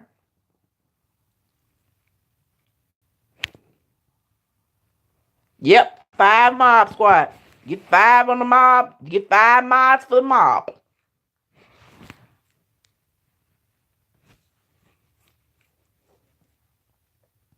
Tara has great content. Yeah, Elizabeth, she does.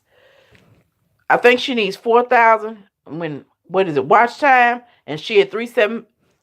Oh, I can't talk, y'all. 3,755. So y'all just try to help her out. Okay, you're at 3,655. So let's try to help her out to get her watch time that she needs. Running playlists and stuff for her. And you want your subs to match your views or have more views. For real, you do. I was looking at somebody today that got 6,000 and something subs. And they only had, and this video was a month old. Because I go back and watch old stuff. And I'm sitting here like, how you only got like 35 views? Hey, Giggles. I have to come see you, my friend. I'm so far behind. I ain't seen you in a minute either. How you doing, lovely? What's good for you? So let me put this out here. And like I say, I would help anyone that know me. I help everybody that I can. Any kind of way. Tara needs some time. She needs 4,000.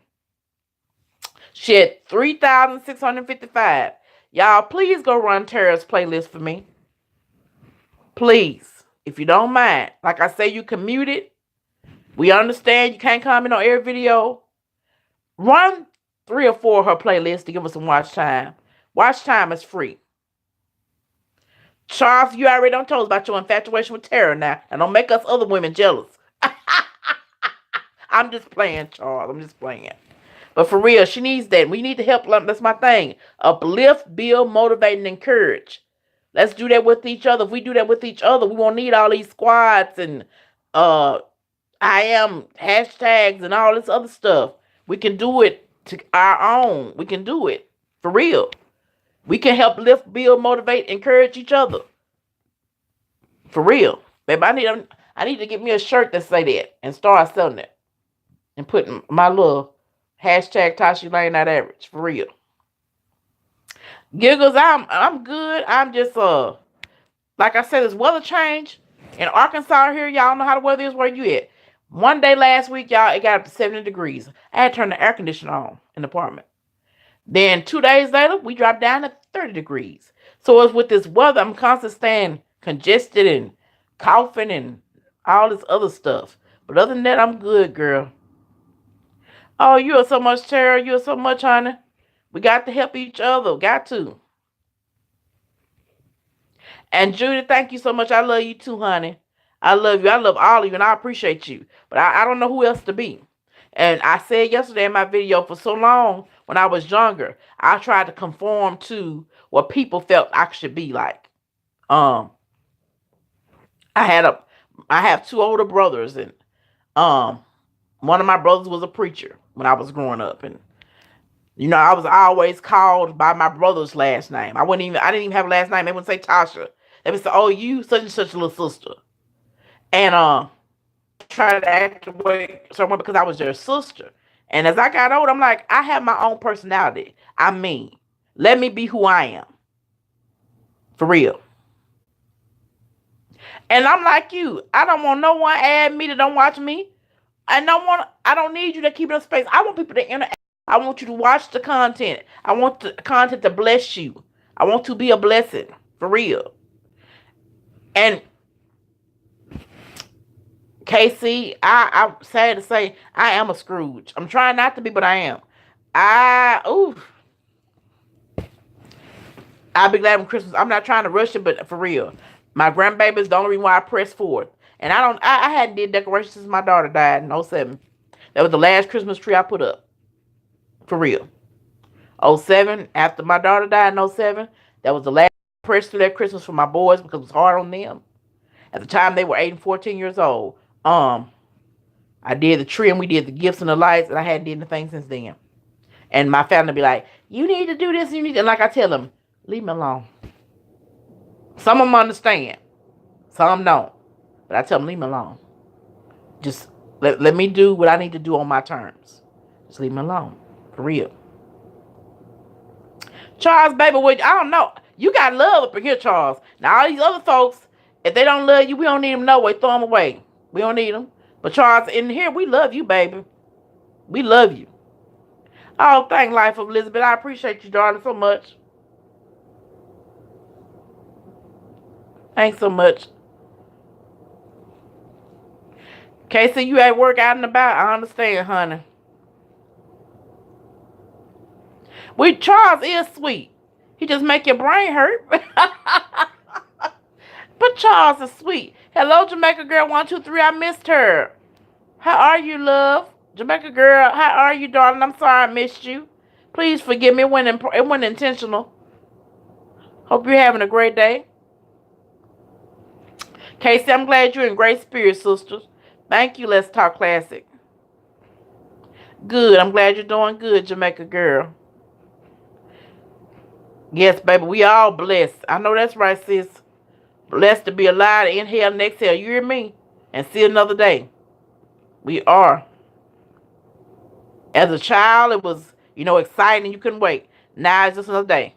All right, Rita, go on, girl. And don't go bothering John. Tell John don't bother you.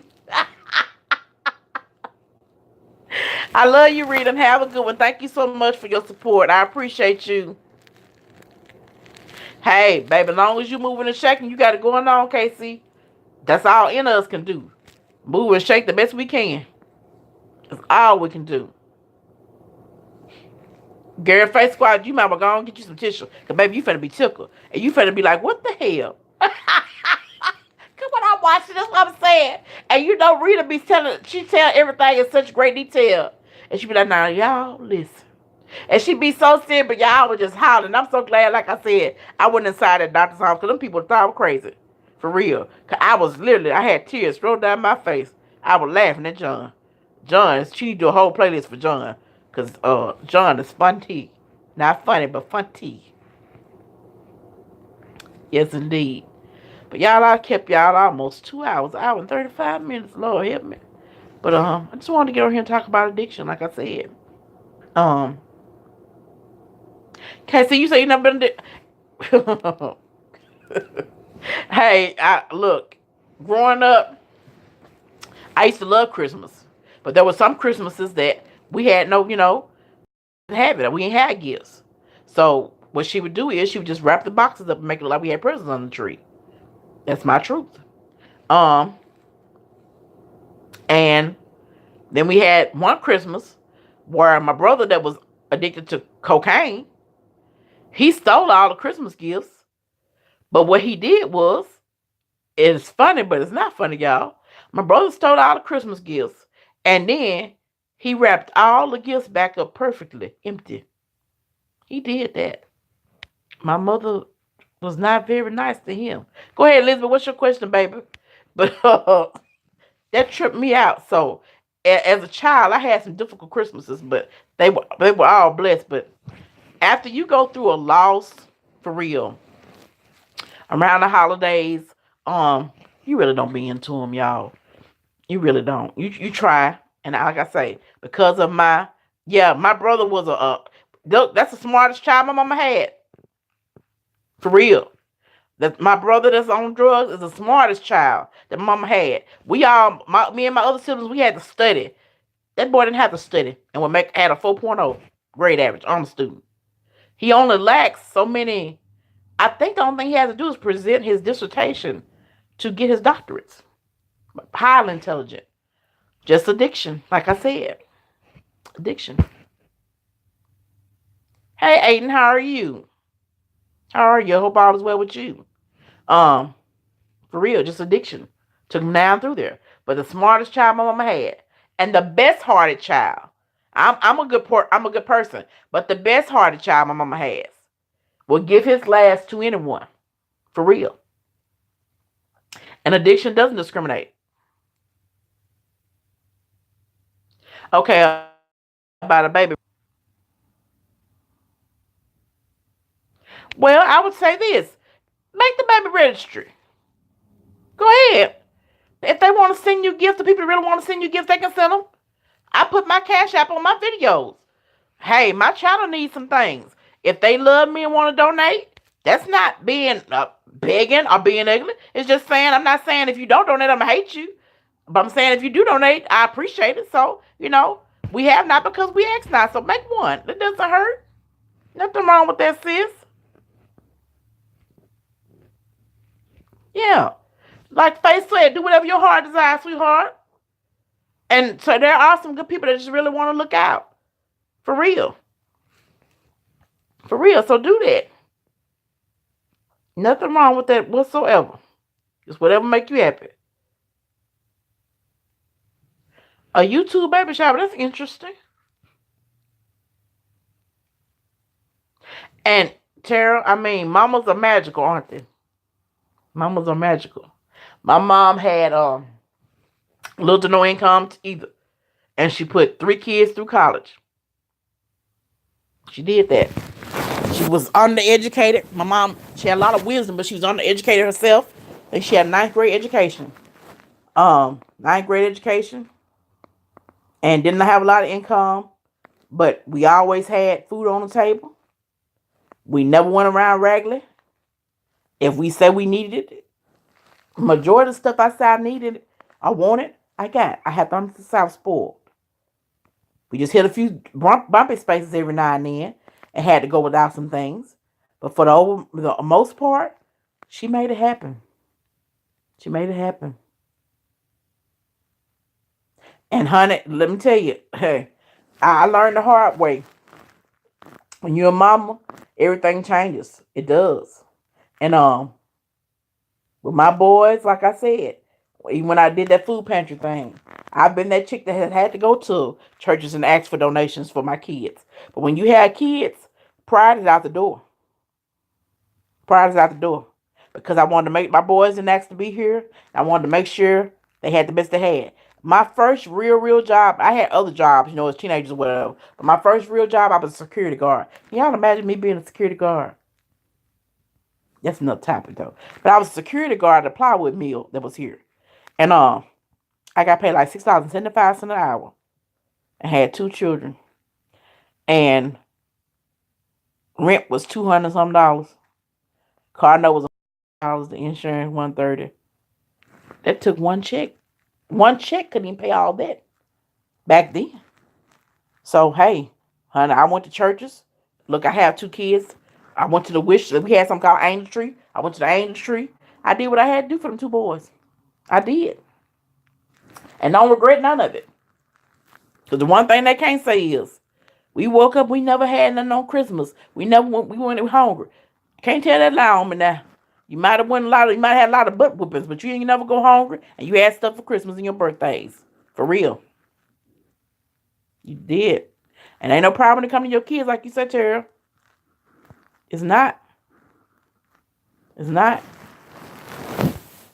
For real. And no mom is perfect. And my son is incarcerated. Hopefully he gets to come home the end of next year. I'm praying for that. Wrong place at the wrong time, but he's learned. Liz, baby, let me tell you, I'm a very proud person.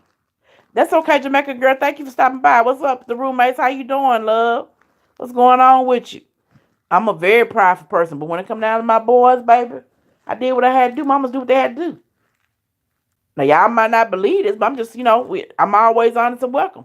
I said, well, honest and welcome. I'm reading Jamaica girls coming, you're welcome. Shoot, baby, I went out there, I don't shot dice. I don't went to a dice game with $200 and came out with $1,500. I did what I had to do for me and my boys. Because they didn't ask to be here, you know what I'm saying? So, hey, people would say, that's that's where I got the thug mentality from. I did what I had to do, baby. No shame in my game. And that's a blessing. He's doing well. But when you're a parent, you do what you got to do. And my son said now, Mama, you were so tough. And I was tough on him. But I can remember on Valentine's Day one year because, people always say Valentine's Day for, lovers and girls. And I learned how to appreciate my kids because I didn't have a long-lasting relationship when my boys were little. I had off and ons and honey, I remember one year for my boys, I went and got Jordans for Valentine's Day one year from the store. Bought them both a pair of Jordans. That was a Valentine's Day gift. And got them their favorite cupcakes. Those were my loves. So my boys they weren't spoiled because I didn't reward bad behavior. Now, that's one thing I didn't do. If they didn't do what I asked them to do, I didn't do what they asked me to do either. That's the way it went. But when I felt like they deserved something, hey, I did it. And when it comes down to being a parent, you go to the side. You try to make sure your kids have. And I'm thankful for the mother that I had. But I watched her struggle too. And, like I said, there were some Christmases I had to go without some gifts. She just didn't have it. But the thing about it is, there was a different generation. I would always tell her, even though we don't have the gifts, she would decorate so beautifully because she loved Christmas. She would decorate her yard would be the best looking yard on the street. She had the nativity scene lit up, white lights, just beautiful. She did beautiful decorating. I would tell her because I could see, even as a kid, especially when I became a teenager, I could see sometimes she would be down in spirits, you know what I'm saying? And I would say, Mama, don't worry about that. Some people don't have a mama and some people don't have a daughter, but we got each other. So and we got a beautiful yard. So let's celebrate that. And then when I lost her, y'all, that definitely became difficult. Because she loved Christmas. And I'm like, my key thing used to be, well, if I don't have nothing else, I have a mama. But I'm not finna go there because I'm getting emotional all over again. I already been on here looking ugly and crying. I don't want to be emotional. Help me, Lord. But it's just, holidays are just rough. And Tara, hey, baby, food stamps. Hey, Donna. Hey, Donna. Donna, I need you to call me when I got this live. Me and my best friend Kim were talking about you yesterday, and I was laughing at you, girl. You gave me a good laugh. I promise. I said, Lord, I said, you call me when we get off here, and I'm going to tell you what about. She said, Tasha, I couldn't find your number. I lost some of my contacts in my phone. She said, Tasha, you need to find Miss Donna Karen. You need to find her. Yes. Terry, I know. It's just, girl, it's just rough. It's just rough. And it's just, like I said, holidays are difficult. So we just have to, like you said about them food stamps, baby. Uh, the sad thing about it is now, Terry, if you make a little bit of money, they feel like you don't need food stamps. I had them folks, y'all think I'm joking, give me $7 worth of food stamp. I said, y'all can keep that. It's not worth, because you have to go over there, and I don't know how it works in the other state, but in Arkansas, I know when I lived in Texas, it was a little easier, because when I need emergency stamps, I got them 24 hours. Here in Arkansas, you need emergency stamps. It take about a week for you to get them. Then they want to be all in your business. They want you to come in every 3 months and do a recertification and want to know what you got going on, who living with who, how much money you're bringing in, what kind of car you drive, what years you. Oh my God! I told myself $7 is not enough for this headache. Y'all keep that. I don't mean no harm. That's ridiculous. It's like now, if you're trying to help yourself have a little bit of money, or trying to go about and have something going on, any kind of income, they penalize you for having something. And they're not understanding that you have something, but yet you still may need a little bit of help. You know what I'm saying? For real, they don't understand that. So it's like you get penalized for needing the help, and they're not understanding that, hey, yeah, I might have this money, but I need this little extra up over here because the money's not measuring out to take care of everything that I need. Real talk. But honey, ain't no shame. Shoot. I need to go find somebody right now to assist me with some EBT. Because paying cash for groceries is get rough. Groceries are high. I was looking at something the other day. I remember when you go buy beans and rice for 69 cents. You better not go on the store. Not no 69 cents. You better buy no beans or no rice. You're going to be made real shame. I grew up in the area where you go get penny candy. 10 cents, baby, you have all the candy and bubble gum in the world. Now, one little bit of Hershey's Kiss or a little Reese's cup, hey, cost you 25 cents. 25 cents. I'm like, wow. For real. So, everybody trying to make $1. Trying to make 15 cents. Not $1. They're trying to make $100 15 cents. But just, it's rough. But now I'm just kind of rambling. But I started this live out talking about addiction and just talking about how, what's your poison. Not to look down, not to look down your nose people that have addiction. Because we don't know where we might end up. You know where you're being, you don't have no idea where you're going. And if the pot can't call the kettle black. If you're addicted to social media, you know better than the person that's drinking gin every day. Like I was. That was addicted to alcohol and medicine. If you're addicted to pornography, you can't turn your nose down at the person that's smoking cocaine is addicted to cocaine. Addiction is addiction.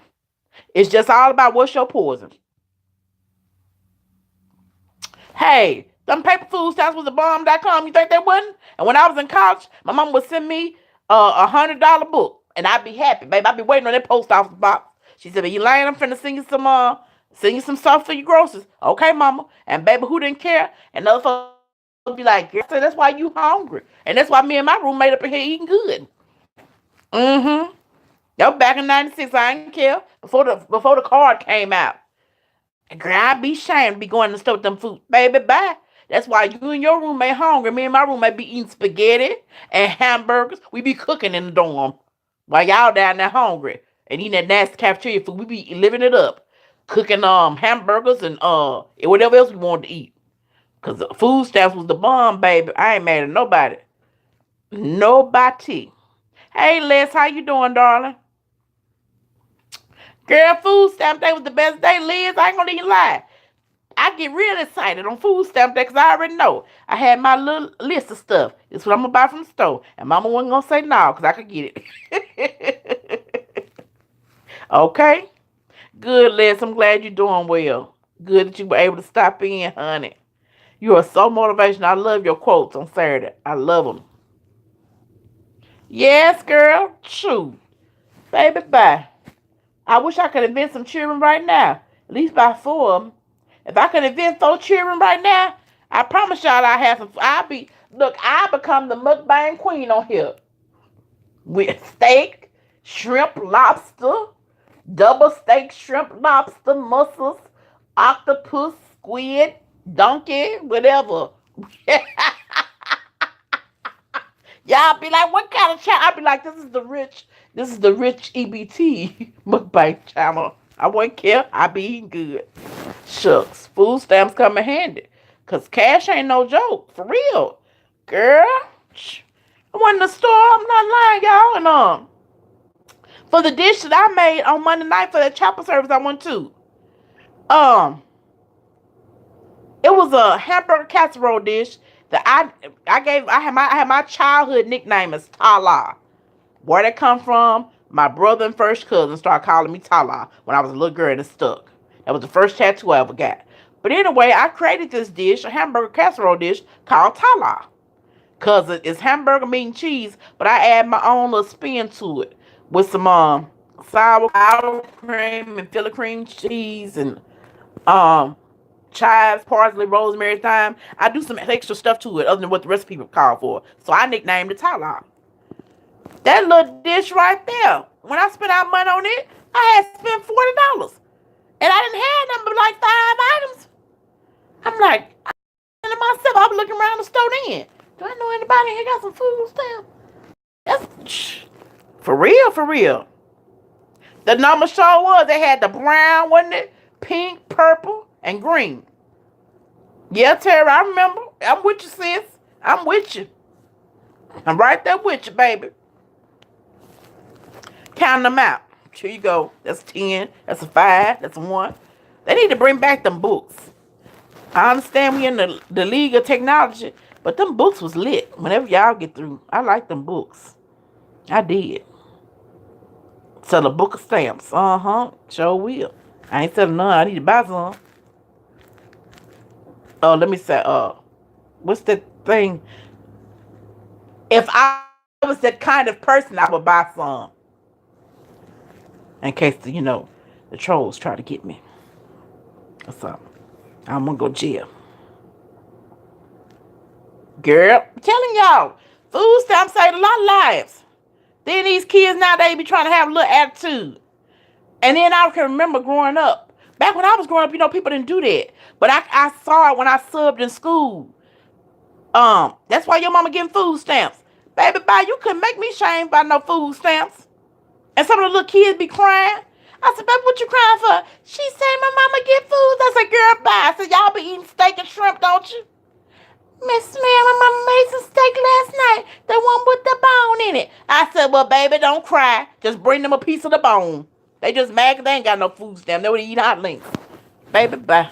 Let me get a hold to a good book of stamps right about now. Who gonna be shopping is me? Ba la la la la la. Okay? Because groceries are expensive. For real. For real, for real. Things are just not like they used to be. Nothing is the same anymore, y'all. And I know time changes. But people, the people. I remember when, and I said this in another video, people used to help each other. Seriously, if you knew it was somebody in the community that was elderly or sick or had lost their job and you knew they were hungry, you helped them. You didn't talk about them. Them people got together and they said, Sister Shirley, whatever, she been sick and she can't work. But we got such and such, we're going to take this over there and you take this over there and I'm going to make sure they eat tomorrow and you make sure they eat today. People don't give a darn no more. They can know you hungry and know that you're not hungry because you're lazy, but life happened. You lost your job or you got sick. Life happens to people. And they don't care. Oh, yeah, girl. I don't have the little blue EBT card down here. It's blue. When I was in Texas, it was white. Yeah, I don't have that good card and slid it just like I was sliding an ATM card and punched that number in. Happily. You hear me? We're happy.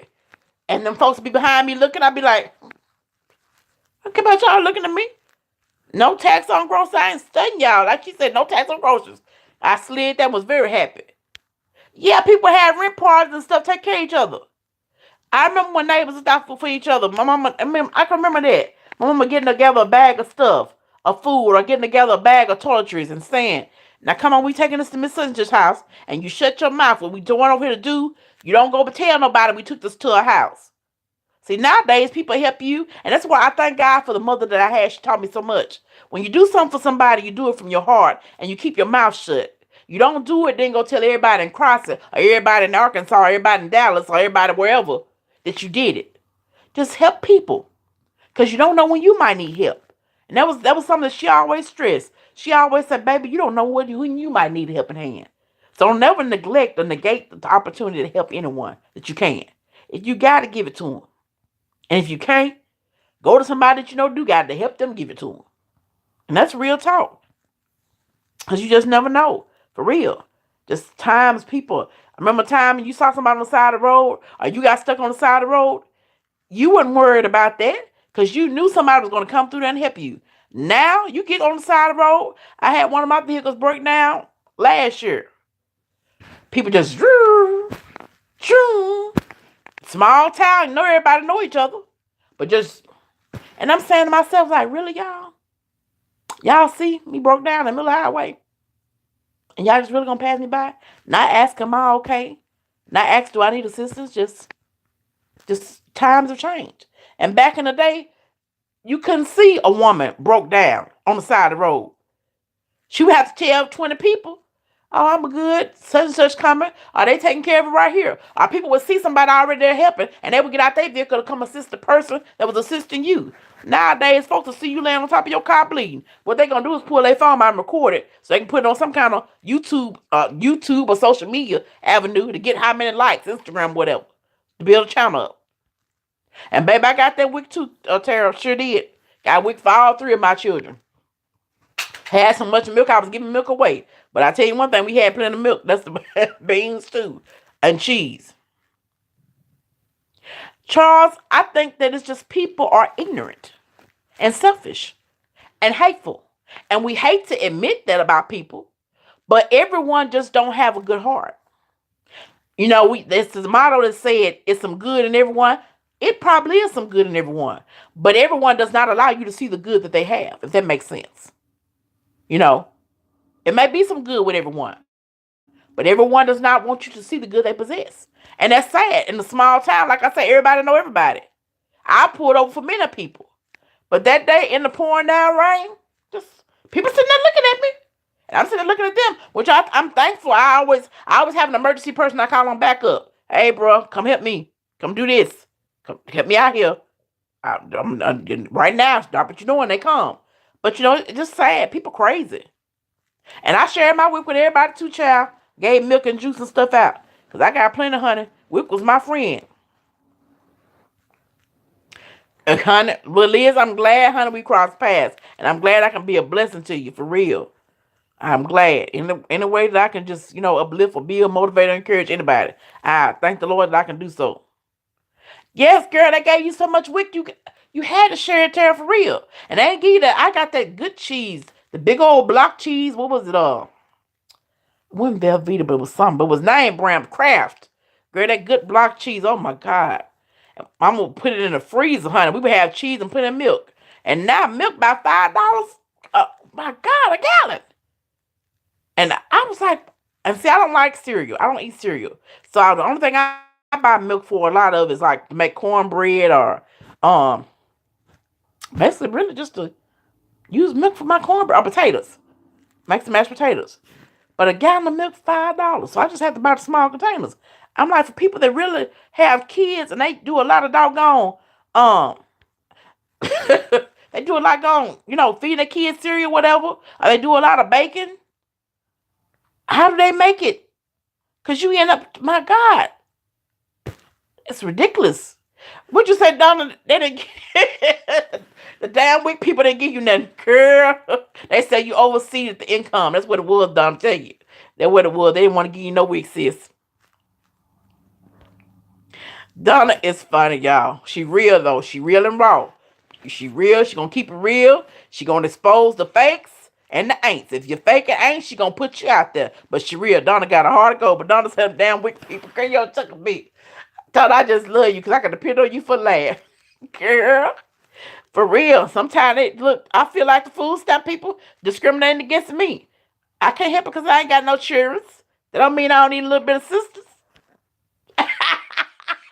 Look, no, sis, don't quit your job. But look, for real, I feel you. One time I said that. They talking about you make too much money. I told them one time, well, why don't I just quit my job and just then I can get all government assistance. All of it. They make you feel that way for real. I said that earlier. They penalize you for trying to work and have something. They penalize you. For real. For trying to work and have something. And at the time, I wasn't making no money. I wasn't even a nurse then, security. $6 something an hour. That wasn't no money, y'all. I don't care if it was. That's been many years. 19 years ago. That's how long ago it been. But seriously. Don't quit though, Donald. Keep working. Keep working. It's gonna be all right. Thank the Lord you can work and have your week. You don't make your own week. Right, and then if you don't work, they ask you why you don't have a job. For real. Daughter, you is crazy, girl. You crazy. But for real. I don't know. And one time I went to the thing, I was telling this lady, like you said, Liz, I went in, and at the time I wasn't working because the doctor had took me off with my second son. I had some fluid issues, leakage, or amniotic fluid. So he took me off and had put me on bed rest. And them folks gonna tell me, well, what are you doing? I said, well, I'm not working. Why are you not working? I said, because the doctor took me off. Well, how are you paying your bills? I said, ma'am, I'm paying my bills through families and friends, helping me out or whatever. Well, now we got to know how you, I said, well, I'm whoring. I did. That was so ugly, y'all. But I did tell a woman that. I tell you what, she left me alone. I said, I'm whoring. WHORING. That's how I'm paying my bills. Prostitution. She said, I said, now, was it good enough? Because, you tell them what they want to hear, and they still badgering you like, I don't know. The system up, but when I fixed her. All right, let's go take care of them kids. Thank you for stopping in, love. I appreciate it. I tell you one thing, when I told her that, she left me alone. And I got my food stamps. I'm like, shoot, I don't tell you the truth. And I did tell the truth. Different people assist me. Well, how you paying this? Different people assist me. So fine, I just told her I'm whoring. Shoot, that's how I'm doing it. Now leave me alone. I don't know. Just to get a little bit of government help, they want to run into the ground. It's sad, but it's true. For real. For real, Liz, I'm telling you, girl. I'm telling you. Just. All right, Judy. Thank you so much for stopping in. I appreciate you. Okay, Casey. And that just shows it's never too late to go back to school. It's never too late to do anything you want to do. If you want to pursue it, do it. Shoot. If I had I'm just trying to get this bachelor's right now. I'm going to have to pray about this master's thing. For real. Because as you get older, you're more focused. But it takes more out of you, seem like. When I was young, I could get it just like that and go on. Now, I'm like, oof. What? What y'all say? Like my attention span short or whatever. I don't know what's going on. But I don't hear y'all for 2 hours, like I said. And I just wanted to stop in here, and I started this live out for those that were with me. And, you can catch the first part of the replay. About addiction, what's your poison? No addiction is no greater or worse than addiction is addiction. How, what the old folks used to say, how can that's like the pot calling the skillet black. Skillet black. How I'm going to call you? I'm going to say, ooh, Judy, you black. I'm black too. I'm a plus size woman. I'm walking up to another plus size woman. Girl, you sure fat. I'm fat too. So my whole thing is, with addiction, just everybody addicted to something. Because their addiction is public and yours is private, doesn't make your addiction any less than theirs. Girl, go enjoy your lunch, Tara. Thank you so much. I appreciate you and love you, sis. And y'all, like I say, help Tara. She needs to get to her 4,000. Give her some, run her playlist, please. You can mute them, like I said, but run 2 or 3 or 4 of her playlists, please, to get her time that she's trying to get. She's a great person. She deserves it. And like I said, she went through some difficulty, and we don't know what we might have to face. But try to get her to watch time. Let's all try to do that if we can. Girl, wait a minute. Use the permanent mark on your eyebrow. Girl, I don't have no eyebrows. And when I go to Maylene them, they good about when they arch them, the little bit I have, they can fill them in and make them look like I have some. And then sometimes I do good with the eyebrow pencil, and sometimes I don't do good. It just is what it is. Now, when I was younger, you wouldn't dare. I wouldn't go outside without drawing some eyebrows in. Now, I ain't studying my eyebrows, whatever. Don't look at them. People be like, where your eyebrows and lashes? I don't lashes. I don't even be caring. That's something I do need to go treat myself and do, because the eyelashes, the thing I love about lashes is when you got them lashes and they on right, they pop. And you can just put on some lip gloss and that's it. You don't need nothing else. Fill in them eyebrows a little bit, put some lashes on, lip gloss, and bright them earrings, honey, and make your whole face look like a different person. So I'm going to go get me some lashes. Your addiction is, okay. Okay.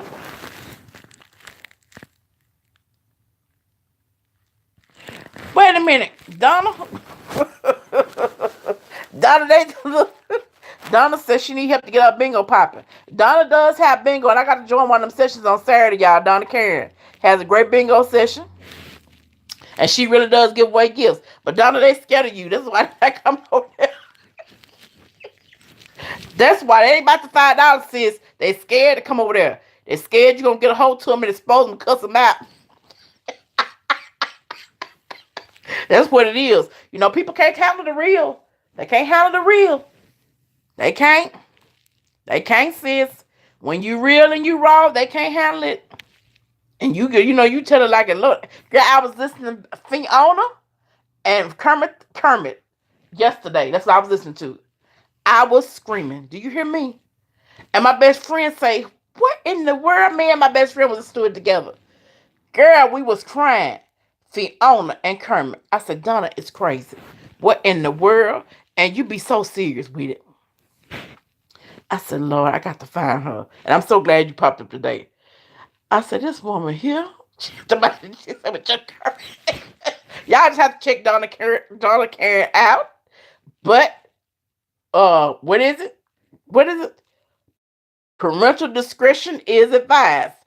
You gotta have some. You can't have no baby ears to go over there now. You gotta be tough. Because if you got baby ears, your ears gonna be burning when she get through with them. Because she gonna tell you what she feel now all the way around live. But good people. Donna's good people. For real, she just don't play games. And people tend to think sometimes, I don't know why, when you upfront and forthcoming, that, you're mean. No, you're not mean. You're just not for play. Good people. Oh, now it's a 4.0 viewer discretion advised. Oh, Lord. I'm going to have to catch the 4.0. Liz, why your stomach hurting, honey? What's going on over there? What's going on? Yeah, but Donna, we do need to get your bingo popping, girl. If we just, look, baby, we're going to have to put some duct tape on you.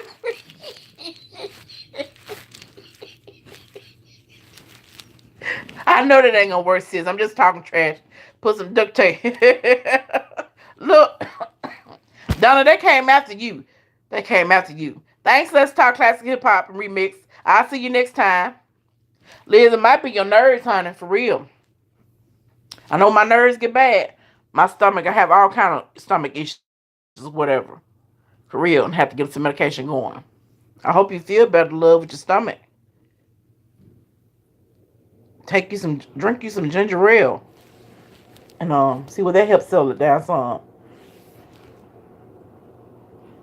Donna, for real. When you wrong, they come for you. See? They don't be prepared for what you give them. So they get in their feelings and then they want to try to get rid of you. For real. But I don't know why, because you just like Jason. They don't kill. No, you Freddy Cougar. They don't kill Freddy 18 times. No, you Jason. I take that back. Forget that. Girl, you Michael Myers. Yo, I'm a nickname you Michael Myers. Cause Donald, they don't kill you 84 times. You come back 87 more. They keep killing Mike. And I still don't think Mike dead. I'm waiting on him to pop up again. Right, they shouldn't be a fraud of liars. But when people get pulled and when they get called out of their mess, you know how they go. They want to start flagging and talking about, trying to get rid of people channels and stuff. But I don't know why, because all they doing is bringing you back stronger. Shoot, they just making your weapon harder than what it already was. For real. You is the Michael Myers of YouTube, Donna Karen. That's what you need to call yourself. Michael Myers, aka Donna Karen, aka Michael Myers 4.0. For real, because I'm waiting on. They think they killed Mike the last time. He ain't dead yet. I don't care what they say. He coming back.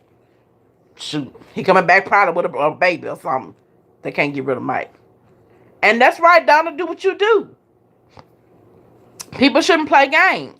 You don't go around bothering people. But when people bother you, you have to put them in their place. Got to. Got to. And you fighting for the real people. And there's nothing wrong with that. Well, y'all don't hear y'all 2 hours. I got to take me a little nappy like I said, because I'm tired. But Donna, you need to hit me sometime today. Because I have to talk to you and give you a good laugh. A good laugh. But know that I love all of you and thank you for stopping in to watch this live. And just remember what I said. Uplift, build, motivate, and encourage. Be who you are. Don't change who you are for anyone. And just know that it's okay not to be average. You don't have to be. You are who God created you to be. So I love each and every last one of you. And I will see you all later. Blessings, loves, and hugs. Have a great day.